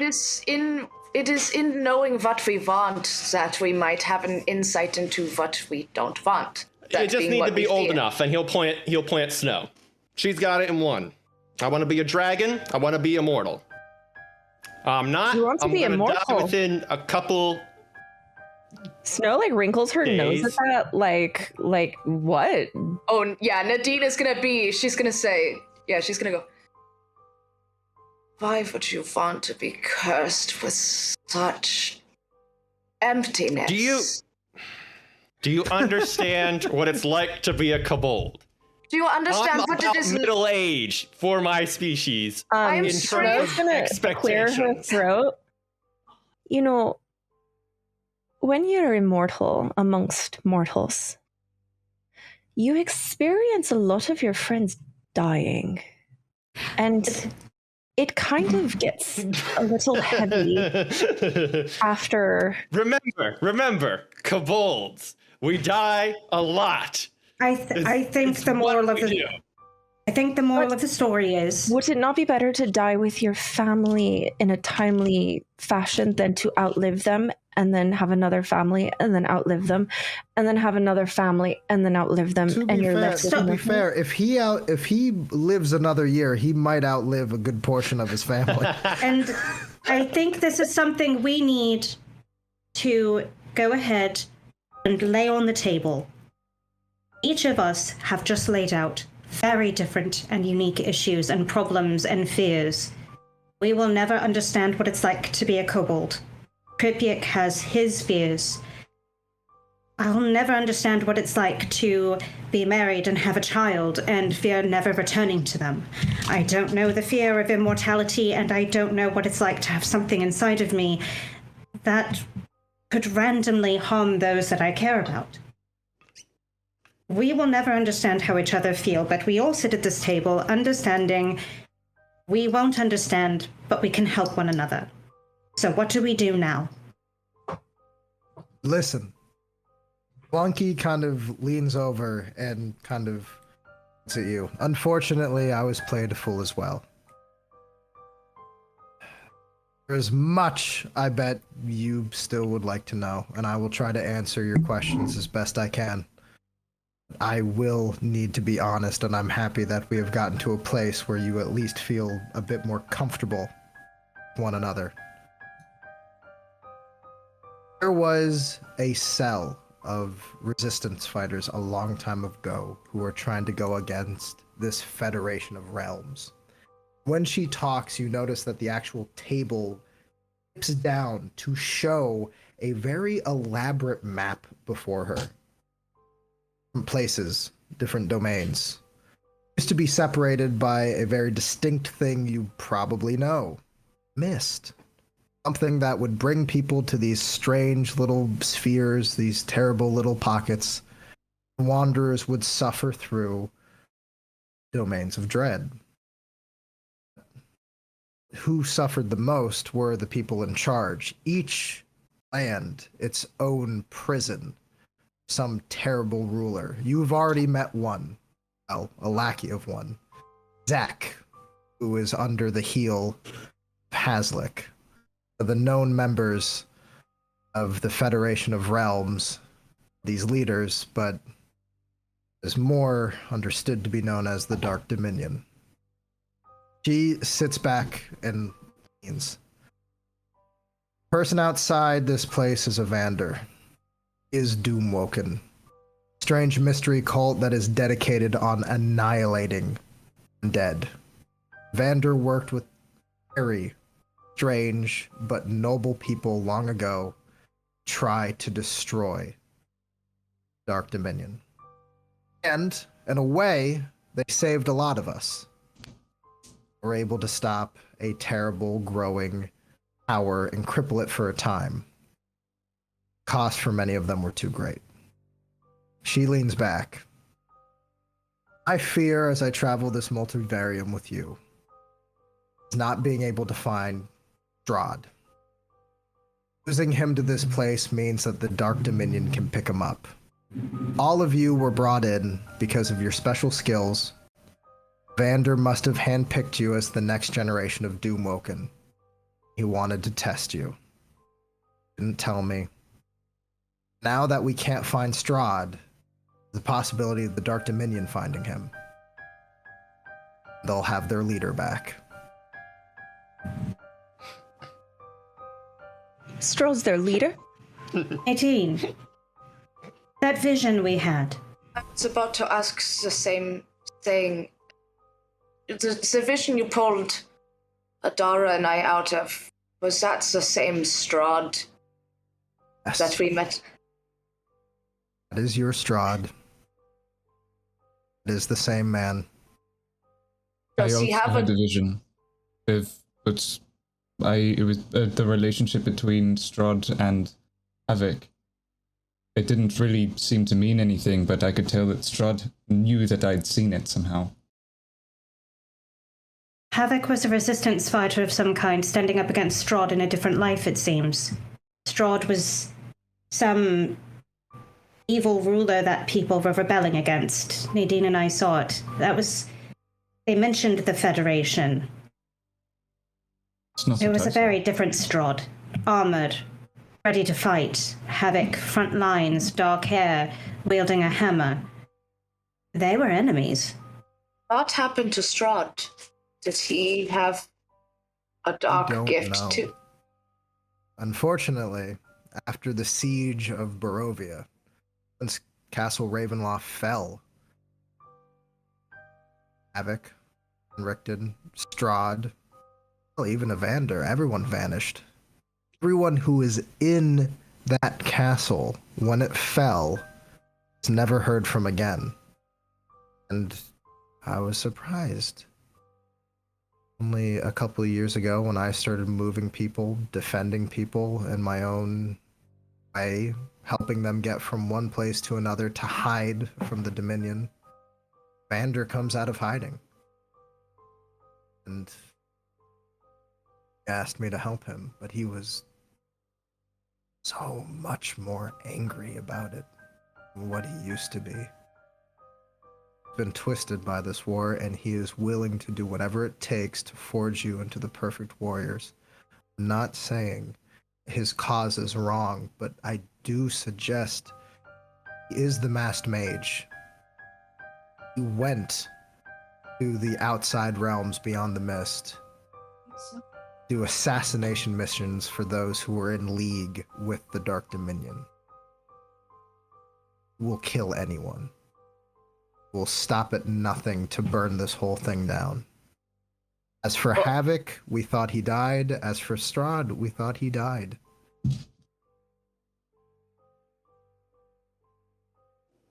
But he tried to use gift.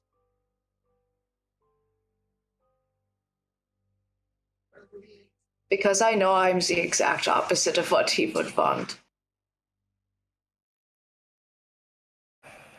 He wants all of you.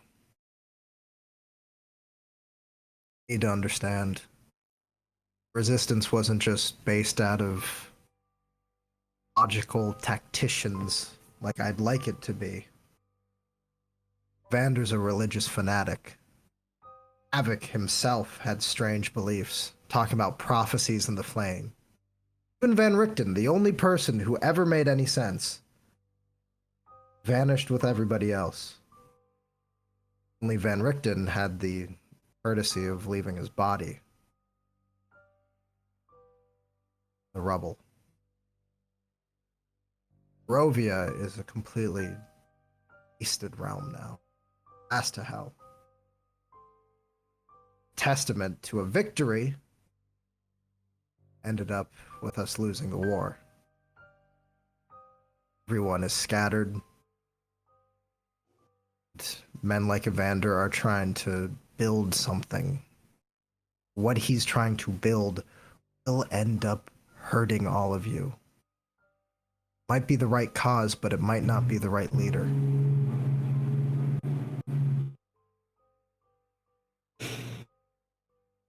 The last thing that Evander said to me before he kicked me off of the skyhook was to wake up. It sounds like I would assume now he had chosen me for my curse. Well, if he knocked you out of the skyhook while we were starting up, it means he's specifically annoyed at you. Unfortunately, Alden, it seems like a very cruel teacher has singled you out as weak. Poppycock. Alden. Weak. The dean's gonna throw how many killing blows he laid. Alden, your strength is not measured in how many lives you take, but how many lives you don't.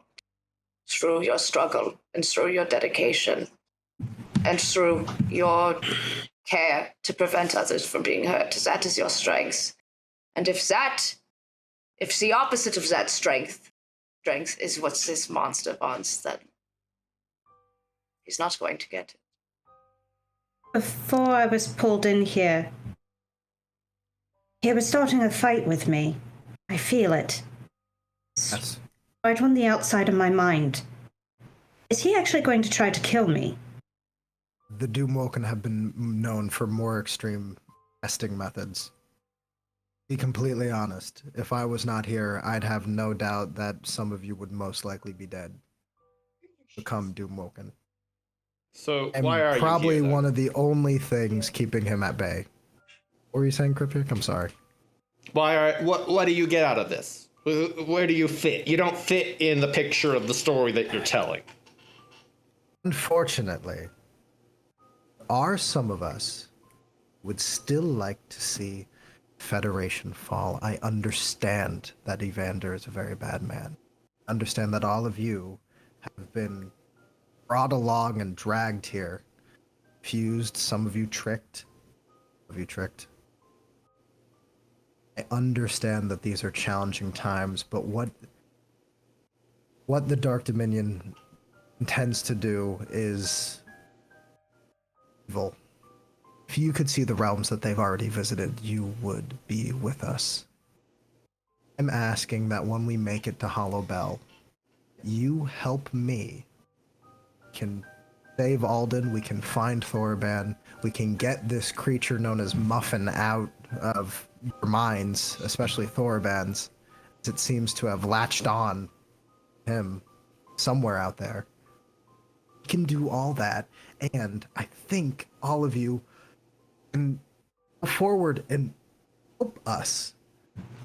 Stop the Dark Dominion, stop these evil rulers who have been destroying us, because eventually they're going to be your problem too. No, for a fact, they've been planning an invasion day. Don't know when, don't know what that's going to look like, but eventually the nightmares that have been found in this world will become everyone's. Trying to get out. The barrier that stops them from moving around to each other, or did, the mist, seems to be fading. It's not stopping these Dark Lords from speaking to one another. We've been able to create such an alliance that, frankly, they've already ruled and squashed most of the rebellions here. We need to start another one. I just had a realization. Kripjak, congratulations. I don't follow. We're going to take down the masked wizard after all. Turns out, I wish I didn't sign up for a war. while that may be fighting true, wars.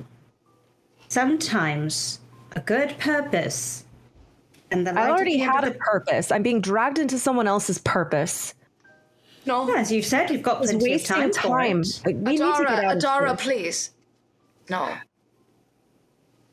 What I'm saying is, we all signed up for a particular purpose, yes? Finding the masked wizard. We all signed up for that, right? Adara, if I may. No. Think of your children and your children's children, and imagine their lives growing up in a world where Zach is in charge That's Of what the I'm morning. saying. That's what of the I'm night. I don't think you're listening to me. I am. I'm trying to show Snow I don't want to be here either. One of the worst fears is that I don't know what happens if I die. And I know the biggest likelihood is that Gift gets to use my body unrestrictedly anymore. My bindings are the only thing that give me a fighting chance. And the light of Ilmata is what keeps them powered. I lost connection with Ilmata, and that's how she was able to get out. I understand Snow's fear. This is not our fight, but this is our world. But what I'm saying is, it turns out, this is all actually still connected to the original reason we met in that barn to begin with. Kripjak, you accidentally helped us get to our goal to begin with. It's just not the one that was originally laid before us, so in a weird way, thank you? Alden's gonna put his silverware on his plate and push it forward. I've had all of the pie that I can stomach. To be completely honest, I could care less what the means were. I joined this because I wanted the wish to remove this curse. But if I have no family to go back to or a world to go back to, then there's no reason. And more than that, I'm afraid that I can't go back to my family. I am more afraid that if I try, they will resent me for leaving. I think if I maybe can do this, then I can prove that I am still a good man. So, Glunky, you have my support. Same. Was Ilvander actually going to give us a wish? Vander would have never given you a wish. Taking him to those elites would have never gotten you anything. If you want She a slams wish, her fists on the table. Snow is furious right now. those elites who were giving you the wish to begin with would have never given it to you. Kripjak can promise you that Evander, if he could cast wishes, it would be for him to probably assassinate more people and not to make you a dragon. And Glunky kind of leans in. However, do want to still make this worth your while. Those of you staying, I understand that for some, perhaps the existence of, all reality isn't enough. I will say that we are going Hollow Bell. And Hollow Bell is the only thing is somehow keeping something like Zek out of it. Once we are in Hollow Bell, I have no doubt that the mages there will be able to help you on this question of a wish. If you have to go anywhere, wouldn't it be to the mages who somehow figured out a way to make Zek stay at bay? Traveling through the domains of dread is not something that is enjoyable, but I promise you, you will meet the people that can help. You know where to find them. We're already on a good track. Now, you might not get the wish that you want right away.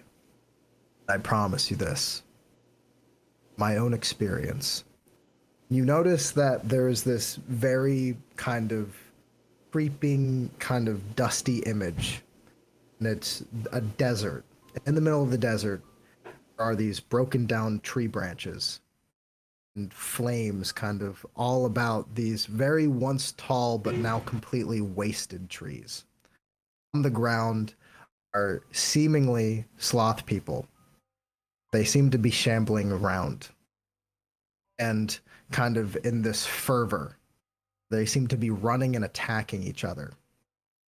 And that image vanishes. People once tried to help a goblin who was going through the waste. That goblin needed water and supplies, and we gave it to him. Eventually, the goblin would go to his teacher, tell about the strange sloth folk who have the psionic powers of God.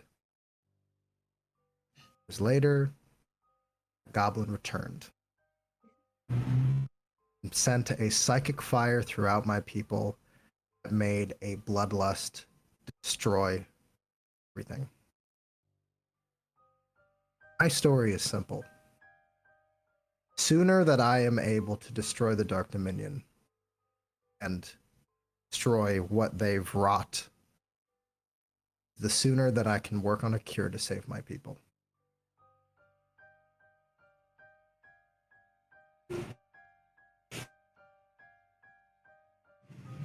So, now that we all understand the stakes, Snow still looks really, really mad. I can promise you this. Whatever's coming through that door is going to be a lot more dangerous than anyone could ever expect or know, or if there is a knock on the door. Alden's gonna get up out of his chair and go to the door. Is it him? I'm not gonna open it yet. I'm just gonna go up to the door. Oh, There is I was asking Glunky. Glunky kind of looks a bit surprised and goes, I'm not quite sure who's at the door.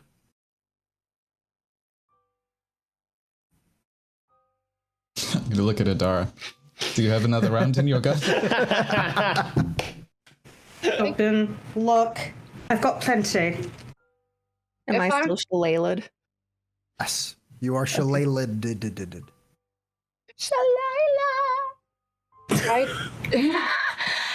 If I am going to die, I would rather it be on my feet, doing something right, instead of dying on my feet and running again. Yeah, well, I can't die. Not yet. And she's gonna hold her shield up Anything happens. Open the door. Oh. I've got Am I rifle allowed at to the ready. fight, or am I Alden's still? gonna take his I gloves want- off. I think Nadine is also going to say, I do want to clarify, if I get hurt, it is almost impossible to keep gift back. We'll throw you at it, whatever it is. Don't worry. What I'm saying is if you throw me out a window, Oh, no. demon not- might come back, and I can't promise your safety. And I need you to That's know, once already. Phrase. if you're going to, listen, play tro games, get tro prizes. We have confidence in you. But now there's the question of what's on the other side of that door. Whatever it is, it'll matter be with them, because we're baddies up in here. No, I'm just kidding. It'll matter be Alden? with them. Alden's You- gonna open the door.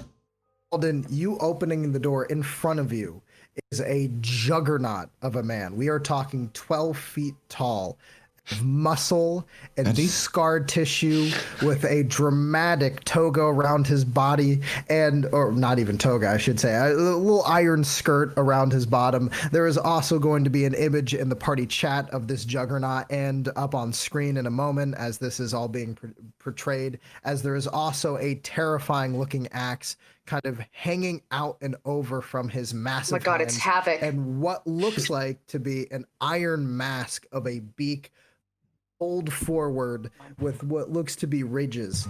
And as you are looking up at this terrifying creature, this man of beef and strength, he looks down at you and goes, English telegram. I believe there's a demon in here. Hello?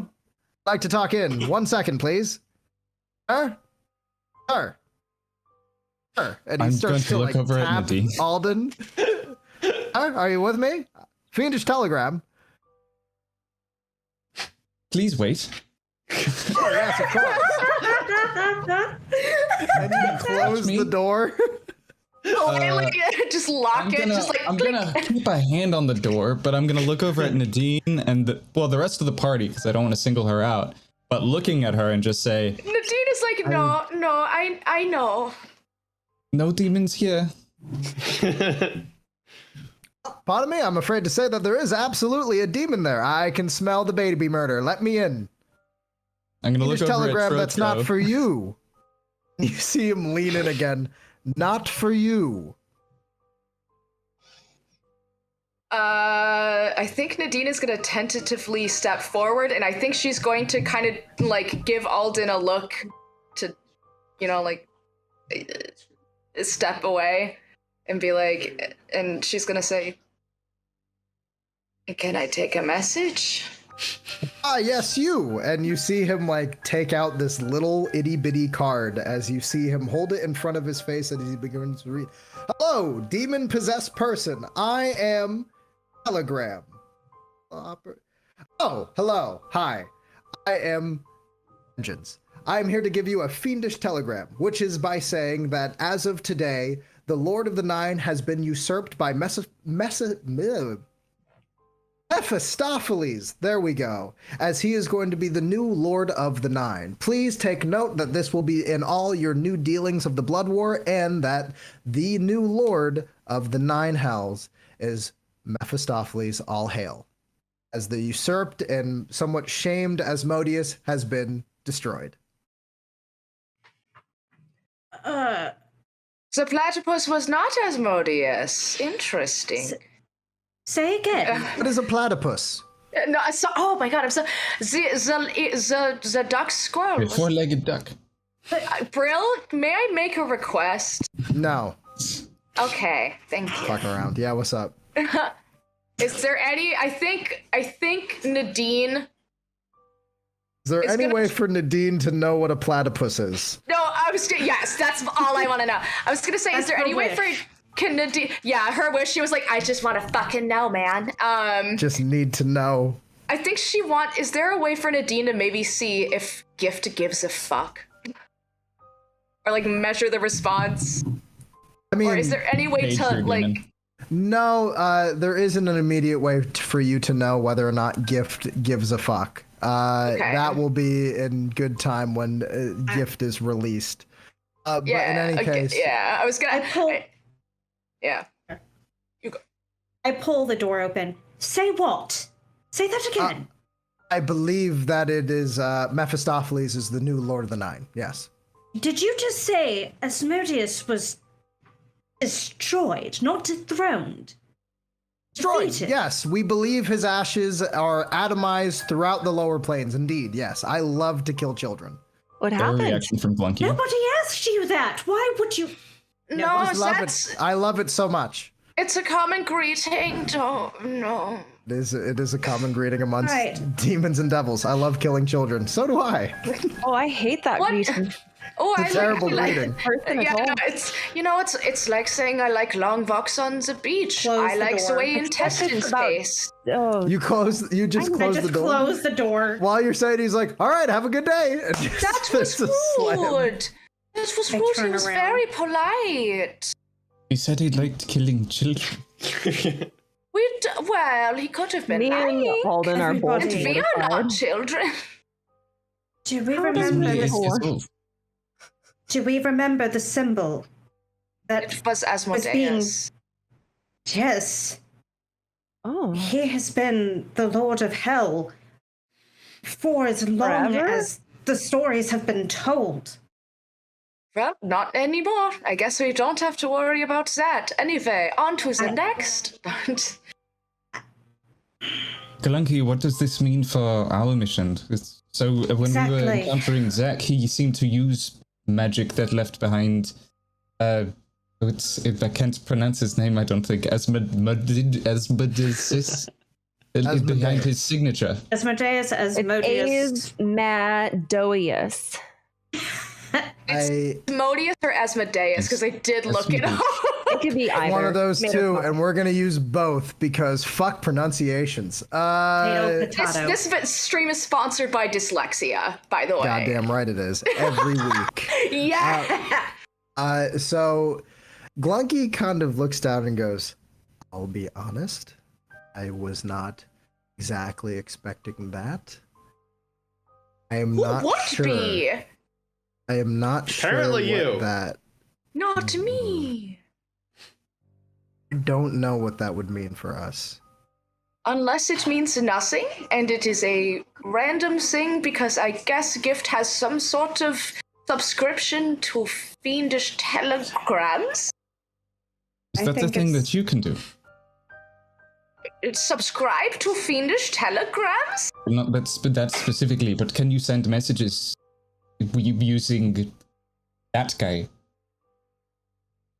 I don't. That would Does be a Memphis question for like that Gift. witches? Just asking. Not There's the an app types for that you that. would. Snow? Gift granted my wish. I was promised a wish, and now I'm finding out that promise, which people where I'm from, promises are taken very seriously. You would literally combust if you go back on your word. Something like that, it'd be magically impossible, and I'm feeling a little betrayed right now. I think we all are Snow, but there's no remedying and no gift that Mephistopheles could offer as someone who made a deal with the devil. I got what I wished for. I'm surprised. That's me. What? Sorry, auditory processing disorder. I'm dumb. What? I said you'd be surprised. You said there's nothing you'd want that would be good enough for a deal with the devil, and I respond with, you'd be surprised. And Adara just No. No. Icky. No, so I'm from the Feywild. We make weird deals all the time. I know how to read the fine print. Words are very important. That's why you never give someone your name. You don't promise anything that you know for sure you can't go through. It's a whole thing. Do not act as if you know more than the King of Hell, Snow. He finds a way. I thought that I was smart too. He finds a way unless he's been killed. Right. Well, Mephistopheles is the new king of hell, apparently. So I wonder if he takes steals. I'll have to hit him up after we get out of this fucking place that we've been tricked into coming. And I look at Kripjak. Trixie, are you sure you're not from Fae? Alden, why did you ask about the telegrams? Is there a message you want sent? Maybe just getting more information. I mean, so this the original king of the Hells, Asmodeus, has been dethroned. I don't know what your relationship is like with Gift, but I don't know. Maybe we could get some sort of intel on the movements of Haslik, or Evander as well. You mean like a mole of some kind, using this guy, her ability? He came here as if it was nothing. Like that's a very powerful ability to have. If we have the ability to do the same thing and they can move freely in this weird demi-plane thing that we're in. A living demi-plane, but yes, yeah. No, then that's something that maybe we should consider using or exploring at least. I think Nadine's gonna look at, I'm so bad at remembering the sloth lady's name. Glunky. She's gonna say, you are in control of this scape in the mines. I am in control of this small, safe island I've made for all of you in here. How much do you each trust yourselves and your abilities? Because if I let her out even for a single conversation to ask, is that a risk you're willing to take? Snow still has no idea who Gift is. She just thinks this is the weirdest. I'm like, I don't understand. Whatever. I love that she hasn't asked either. She's just like, okay. She hates her Christmas present. Okay. I have a very... I am currently trying to hold this back barely. When she says that, you all whirl around and you see this silent image of Evander in his mask kind of looming next to you, just like slowly trying to push his way in, usually sword up as though he is trying to strike down each one of you. I want to fucking strangle him. The image vanishes and she goes, Nadine gets real twitchy. I would rather deal with that right now. Can you let us out? Demon, if you would like to go out, that's fine, but are all of you comfortable with going out of here? That's why I got out of my chair. But that's what we were doing. You want to, if you wish to leave this place, fine, but you need to be prepared. That's it. Is that the only way out of this? Do we have to do this? Are we just stalling? Hold on. I don't think stalling. You understand the scope. Not all of you are awake right now. A handful, only a couple of us are actually awake. Some of you are lost in a dream, from what I understand. So if we leave here, some of us will be directly going into a fight, some of us dealing with being kicked off of something, and the rest of you are going to be stuck inside yourselves. That's something to keep in mind. I'll finally know what she feels. And then we have to come find you. That's what I think, Glunky, you're trying to tell us. Are we ready? If we leave this tavern, I will be able to keep us together for a time. Eventually, your fears and what's been going on will take you away from me. I have no doubt about that. And then you're on your own. Are they still asleep? I mean, what is sleeping, what is awaking, but yeah, they are basically asleep, as much as you are, in a sense, to be here.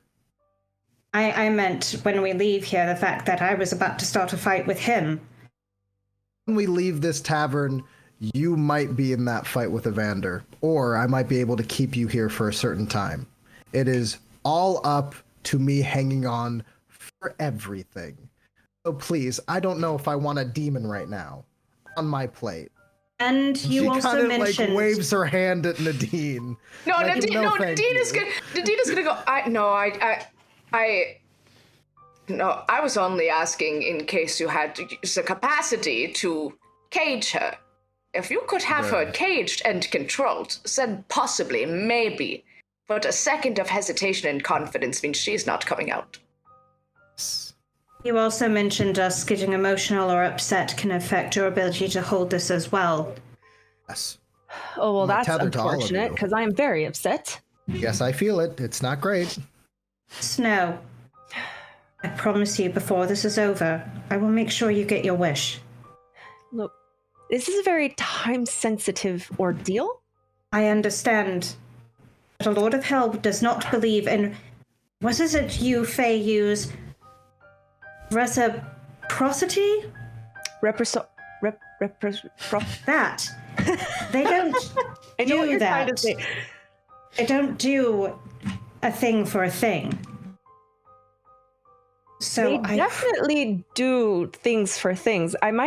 Devils are very good at their it's contract. not the same as the Fae, though. I promise you, we will find you a wish. I will make it. I made At this point, the wish can be damned. I want to get back to my children because obviously I'm not going to get to spend my life with them. And it's my son's birthday in a couple weeks, and I don't want to miss it. Well, we have a lot to do then in a short period of time. Yeah, so I think we should get out of here before I lose my mind. Lose it on the I was going to say that faceless man. Use that anger. That's the masked mage. That little fucker is going to be put in timeout. Mama Snow's mad. I was about to say, goddamn. Yeah. Nobody lies to Whoa. me. To my No, please. Kripjak. You're available to be mad at, dude. It's warranted. You Well, are I think already looking for this man. I just helped you find him faster. Shall we get out of here? I didn't want you to make sense. Okay. I'm ready Let's when get you are. out of here. All right. Are all of us ready to leave? I look over at Alden. Maybe? What say you? I think if I do this thing and I die, then I die doing the right thing. And if I succeed, then I can return home a good man. I think this is the only option that I have. But I have one It's a good request before we go. If I do die, destroy my body. I don't want her to use it. Seems fair. Not by eating her. No. I do not eat people. That's still, I was just double checking, making sure we have that. That cross your mind. Because he mentioned eating the whale?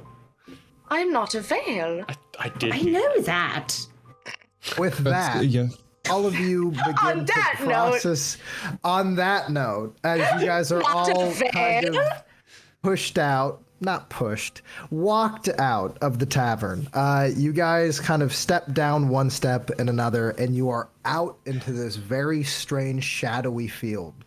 Mist seems to surround the area, and it is that very deep and ominous mist. As soon as I want to speak, I'll make it there. So What is happening to us?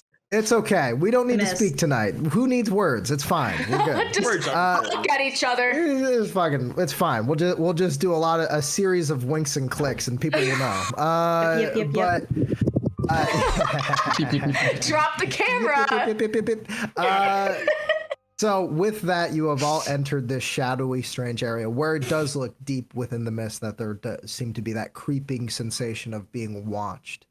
However, walking out there, you guys look behind you and you realize that the tavern already feels forever away from you. After just a couple of steps, it vanishes over the horizon. And you notice, Kripjak, Glunky seemingly has been decided to hang on to you to be the person carrying her.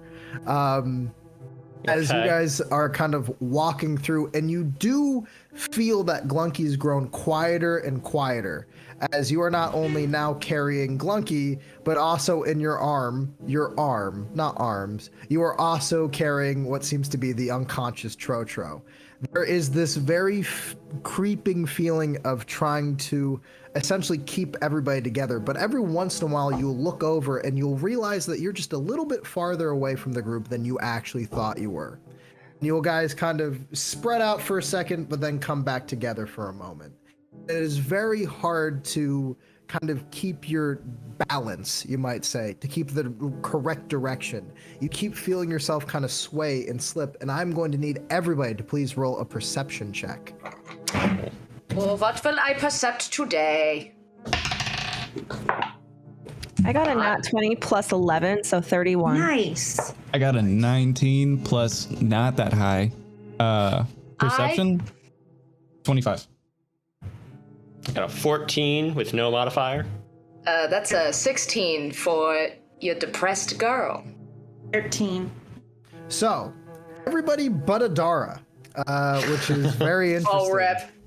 So Oh, all how of the you table turns. kind of, as you guys are walking, you hear what sounds like off to your right. It sounds like, help me, help me. This very quiet, faint, it sounds like a little girl. Oh, kind of God. begging for someone to help her. I go immediately. Off to your left, right, which is only being heard by, I believe the highest roll was Alden, correct? No. Snow I had a was 35. 31. Okay, then Snow. All right, Snow. Oh yes, no, that would be. Yeah, this is hilarious. You get to make the big choices then. So, off to your right, you hear that kind of whimpering for help, please. I need someone to help me. And this little girl that everybody else is hearing. But off to your right, it sounds like a gasping breath, as though someone is in deep pain. As it sounds like a very old man rasping, please somebody help me, I can't find my way home. As he seems to be almost muttering a prayer to himself. But that is quietly off to your right. Off to the left is what everybody but Adara heard, that being a little girl crying for help. Do I notice that no one else noticed the old man voice? Yeah, I'll say you noticed that you seem to be the only one who picked that up with your elven ears. I hate to say it, because I wouldn't do this in a million years. But Nadine would immediately sprint towards the sound of the little girl. I know better. You know that little girl is probably a demon. But It'll be only good things. Listen, Only it good is things. literally listed that Ilmater's like, don't hurt anyone, especially don't hurt children. That's like the big, that's the number one commandment is don't No, hurt it's going kids. to grab your arm before you run. Someone sounds injured behind me.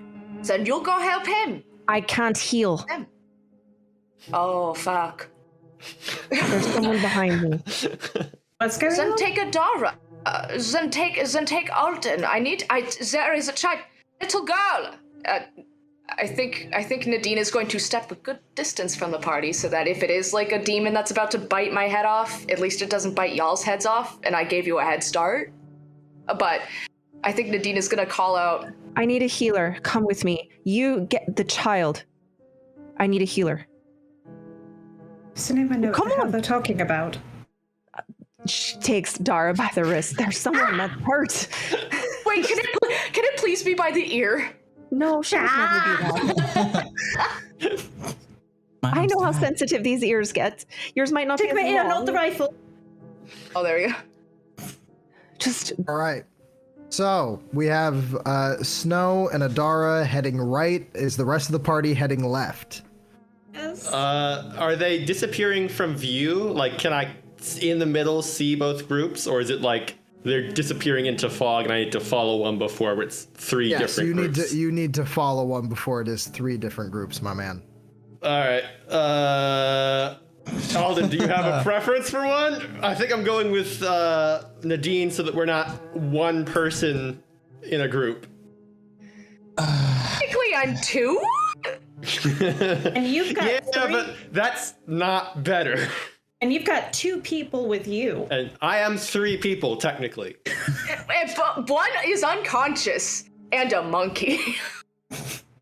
Although he was One able of yours to is use. Snow unconscious has too. more experience with places like this in these weird interdimensional planes, I was so gonna she seems say- to be the safest bet, and nothing here has been what Oh, it yeah. appears to be. I was gonna But say, if Nadine is going to go there, we will be weaker if she dies. So you go with Snow, and I will go with Nadine. oh right. hell yeah, the 2 socially awkward cursed Germans. Yeah, we're never going to talk to each other. We're just... And Nadine will remember it as That's a the sale best quest. conversation she's ever had. It's just like them bumping into each other and going, oh, As we go, are they leaving sight? Like, did we fully separate? Oh, as soon as you guys kind of separate off, that's 10 feet apart, you whirl around and you cannot see the other group anymore. Snow, Yes. what exactly is happening right now? There is a voice asking for help. He sounded like he was choking, injured. So I have a very important question for you before we take another step forward. Do you remember the part about the hag? Of course. Okay. Do you remember how we originally thought it was... I Don't. actually know a lot of hags. Okay, so... One of them is a friend of mine. I'm It's- pretty sure if I name drop, we'll be okay. Alright, so I'm not worried about it being an actual hag. I'm worried about it not actually existing and we're running off into a fog. Well, we were already wandering off in a fog, right? Yeah, As no, a- you did start the process. As a group. I think we should find it and then figure it out from there. Alright. Do I still hear it, by the way? Yes, you do. Are we close enough that Adara would hear it? So I don't sound crazy. No, you would not. You'd have to go a bit of a distance still. Can I gauge? So I with can't my healthy re-roll to see if I perception can how now far hear away it? is? Huh? No. So can I re-roll to see if I hear it now? Yeah, go for it. Alright. You can definitely go for it. Listen, use your ears. Use those little pointy ears. They're so Listen. cute. They remind me of Lily. Oh, bless your heart. Perception. That would be 24. 24. Okay, so you are beginning to actually hear, as you guys are moving forward, the coughing and the sputtering of what sounds to be, again, an old man choking to death. I'm gonna pick up the pace. Same. Yeah. I'm following along with Glunky, with the human injured cart, I guess. Yes, so you are headed Or after Kobold Nadine with Alden. And you guys have made your way into this clearing. In the middle of the clearing is what looks to be a large mirror. And that mirror is about 12 feet up. It is quite big and quite wide as well. And as you walk towards the mirror, you see all of your reflections and this one little girl that seems to be trapped within the mirror, banging up against the glass. She is a tiny elvish girl, one with these beautiful little kind of pointy ears like maybe our one friend just mentioned, as well as what looks to be like a nighttime gown of some kind. He seems to be just banging on the actual glass going, "Please let me out, please." So, our group or the other group? That is your group, sir. This is Wait, what Alaric you is were with coming Snow. from. Alaric is with Snow. Yeah. Oh. This is just me and Nadine. Okay, then I'm sorry, I didn't know where Kripjak Yeah, I was like, Pardon me, pardon me. So it's this the is going 2 Germans and then everyone else. fantastic. That means Alden and Nadine, that is the scene that you have come across on. Nadine is going to silently look at Alden and then Yeah, look back at the mirror to come in. Just But figured you were in not very good with children. And then Alden, socially awkward speak, it's. Do you think this is a trick? Also, I think excuse you, everything Nadine in is. here is a trick. I think Nadine is going to crouch down to the little girl's level, and she's just going to raise her hands in like a calming motion, and she's going to say, "You are not alone. I am here." Deep breaths. In and out. I'm here. I'm going to help you. This is my friend. This is my friend Alden. He's very nice. No, do not worry. He is my friend. Look, I am not scared of him. I am a person of belief, trust, and Nadine, love. when you look back, being like, "This is my friend Alden," Alden, you have vanished from this lovely and enjoyable scene, you have Oh my god, he's flickered out. Thormund!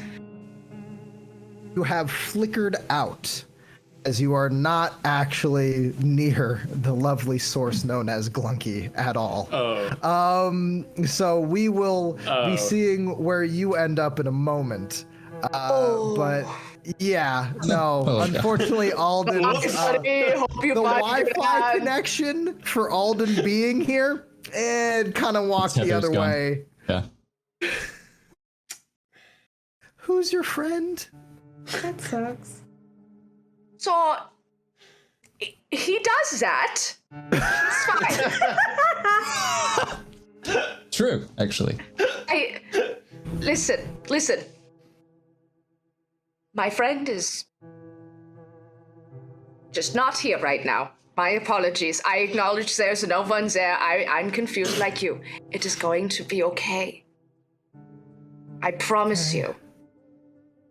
I'm here for you. I hear you. I see you. Deep breath for me one more time. Breathe in, breathe the out. little girl breathing, but you notice that she's still, like, every once in a while tapping against the actual glass. Do you know how you got in here? I was put in here. By who? Count, Strahd. What did this Strahd look like, my friend? Tall, black hair, fangs. Did he have a more purple complexion, or was he dressed in a military regalia? He had a crown and a cloak on. Okay, all right. Do you know why? Don't know why. He showed up and he threw me in here. I'm going to. Hey, guess what? You know what? You already said it.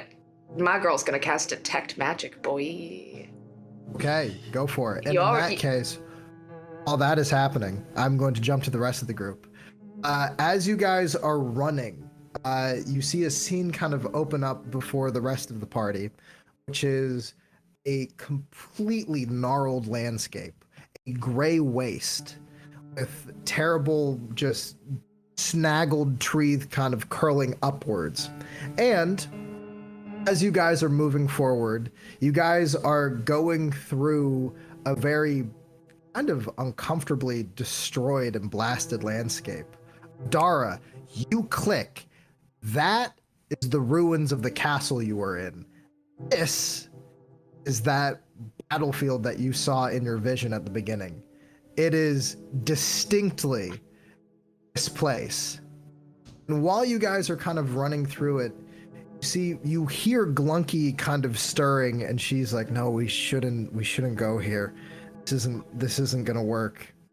As you guys are moving forward, while you are looking about this wreckage and ruin, as you get closer and closer to the kind of almost the magnetism, the center of this place, is the ruined castle. One that is completely just destroyed to time. It looks blasted all to hell. It looks like actual pieces of the castle were strewn about the landscape and had crushed homes and houses and places and things. That the destruction of this castle must have been a insane event to witness.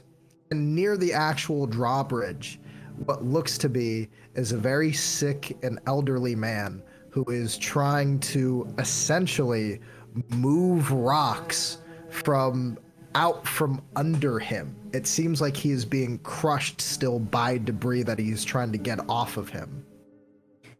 Snow. Dara, you see it? Snow. What? This is the place. The vision Nadine and I had. This is the castle. You've been here. In that vision, this is Strahd's castle. Strahd's castle? He's a nerd? He told you in the vision he was a warlord type. Havoc was at the door. Oh, that's right. Well, let's go help this gentleman and then we can discuss that. Do you Run over. The guy. trust him? I don't trust anyone. Does he Run look over. hurt? Drop down next to him. What's your name? Kind of turns and kind of twists his old head, looks up and he goes, name, I am multivarium. Wait, that's that weird word. Place you sit within. I am beneath your feet. I am around your skies. I am in your minds. I'm in every place that you are trying to hide. I am bigger than you. I am more vast. And you enter into this place as though you can go about it with no consequences. And you start to see this old man start to stand up. You start to see the beard kind of rescind back into his face. His age is starting to go the opposite way as the castle seems to slowly rebuild itself behind you in a terrible and creeping sensation. Nadine, what did you roll for your, not roll? So you I cast Detect realized Magic. I got the spells mixed up. I was going to do Dispel Magic. Okay. You do so, casting Dispel Magic on the actual mirror. Thank you. And mirror vanishes. A lovely poof of fog as this little girl kind of stumbles out of it. He kind of immediately walks up to you and kind of holds on very, very tight to you. Nadine is going to kind of freeze and get scared. And she's going to take a deep breath and just do her best to be strong and like make sure that she can keep this girl safe. And she's going to just gently hug back. While you're kind of hugging I this know little this is a girl, fucking trap, dude. Of course. Nadine, my girl. I'll bill you for the dress, bitch. I know. Of course she it is. don't. Of course, stop it. Don't even argue.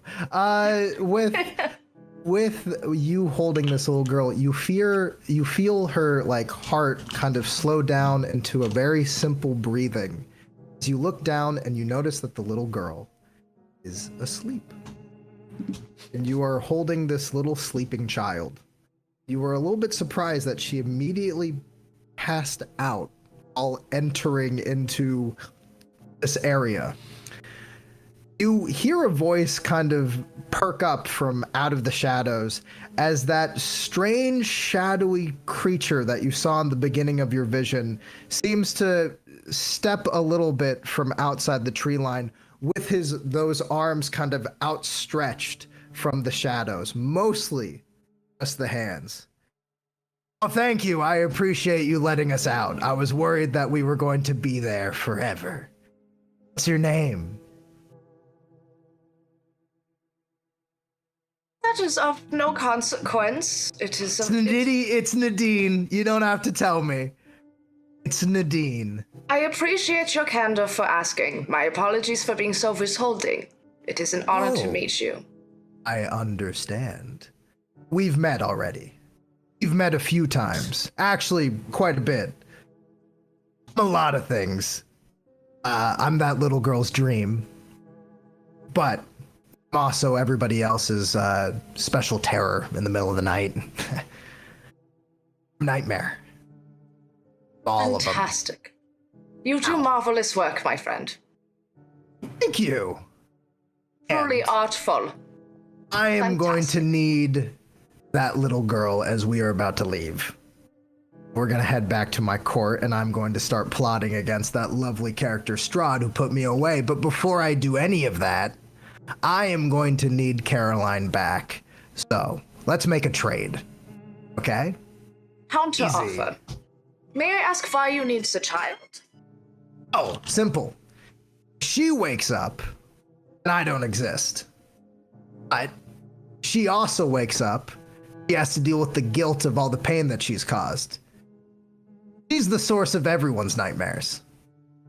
Not just mine, not just yours. Everyone. And that's a very important thing for this child to do. It helps the natural order of things, you know. You get it. I Waking very much... her up will put her in a guilt spiral. I This have a little counter so- offer. A take me with you? Give me the opportunity to keep her safe, or... I respect you greatly. I understand that you have your reasons. This is me doing my best. I want to make sure that all parties are happy here. I understand. That's not going to happen. Don't come with me. I can give you something that only I can offer you. Would you like it? I would like to hear what the offer is first. He holds out his hand, and materializing in his hand, out of the shadow and dark, is this little gold ticket. It says 1 free nightmare. You can use this thing anytime you like, on anyone you like. You use this ticket, they will have a worse nightmare than you could ever imagine for anybody. So, what's it gonna be? Give me the girl now and accept my offer, or you can have fun right now. I can wait for my revenge against the Dark Dominion. Can certainly start with you. And then we are going to cut over to the rest of the group. Yep. Yep. Yes. We are going to cut back to the rest of the group, who is basically watching this castle being built before them. Right? Brill, you're so good. Is the nightmare you? Maybe. While the castle is actually being built out in front of everybody, you see that Glunky is stirring. And as Glunky is stirring, you guys feel that you guys are becoming separate and spaced out into different places and different locales. You feel yourselves kind of knocked about this plane. Sometimes you're near the actual creation of the castle, sometimes you're farther out. But eventually, you guys are all split up within the confines of the building castle, behind this strange warped castle Ravenloft. All of you are greeted with this image of the old man falling apart. Essentially before you, a strange black hole singularity morphing as a golden triad mask is emerged with horns and a very strange and otherworldly sounding whisper reaches out through all of you, stuck within the castle, stuck within this strange place. I am the multivarium, and I am the ruler of Castle Ravenloft. I am the ruler of the mist. I will decide who lives and dies, and only I will ever let any of you out alive. So, let's find out what you're scared of. You can see that image of what the multivarium looks like being up on screen now, as well as in the chat for all of you there. Very terrifying indeed. But the final person that I really want to talk to before we end our lovely night, Alden. Alden, you jolt forward after you felt yourself approach this little girl. And you are struggling against restraints. You are against what feels like a stone slab table. And your arms are chained to the bottom of it. You wriggle and try to break free from said chains, and they seem to go tighter. You don't seem to be affected by your curse, and you are looking straight up. Strange, weird utensils seems to be lingering over you, pointing downwards at you, as you feel this weird chatter in the skull. You're awake for sure, but you're not sure where. You look down and it seems the vast majority of your clothes and inventory has been taken off you. And when you look around the place, you realize that you are stuck in some kind of cave. It's dark and you're a little hazy and you're not quite sure where you are. While you are kind of in and out, trying to focus on whether or not you should try to throw your mind back to that multivarium or to stay here, you look up. In the shadows, you see the briefest glimpse of your captor. One who is sleek with greenish blue skin. One whose eyes glow in the dark.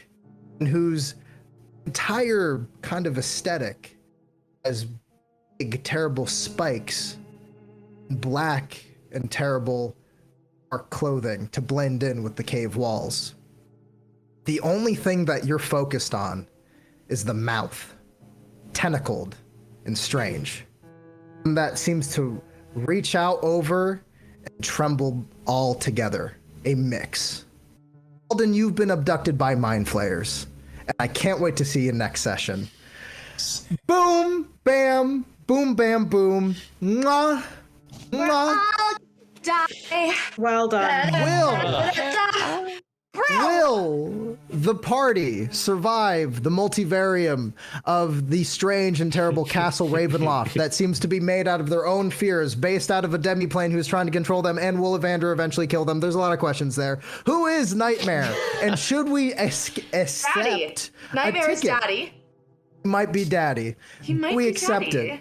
Do we accept the ticket from him? And finally, do we help Alden with, of course, his little mind flayer problem? But also, Swimbos. we don't know where Thorban is. He is still out. We don't know where he could be. We don't Floating know in a Twitch if chat somewhere. Trotro is normal now. Is Trotro normal? Is little Brill still around? And most importantly, where is Strahd? So many questions, so many things to be answered. I'll see you next time on Dark Can Dominion. we do a round of applause for Brill? That was incredible, Brill. Brill, you are amazing. I have one more announcement for all of you. So, I had a little thing in my notes on whether or not. So, here he is again. Oh my god, it's Level Up Larry. Level Up Larry, what do you want from us? I want you to level up again. What? Level Up Larry? Level Up Larry, you can't have somebody level up 2 times. Like that session and now session? That's crazy. We can't do that. Well, here's the thing. Level Up Larry doesn't want you to level up once. He wants you to level up twice. And the reason why is you were going to level up at the end of this session no matter what. But since all of you participated in therapy, and frankly, XP should be given in more ways than just combat, you are leveling up 2 levels now, because I might need you at a higher level to handle what the fuck I'm gonna throw at you next. Yeah. That's definitely not it. It's kind of a not at all. two-edged thing right there. But that'll be 2 levels, everybody.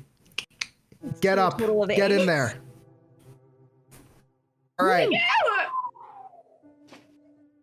all are getting strong and scary. So many things to think about. So many things to do. Did you guys have a good session? Take a level in barbarian. Out of blast. Yes! I nearly started crying. You have me in it. Yes, and we are good. Have a good night, everybody. We'll talk to you later.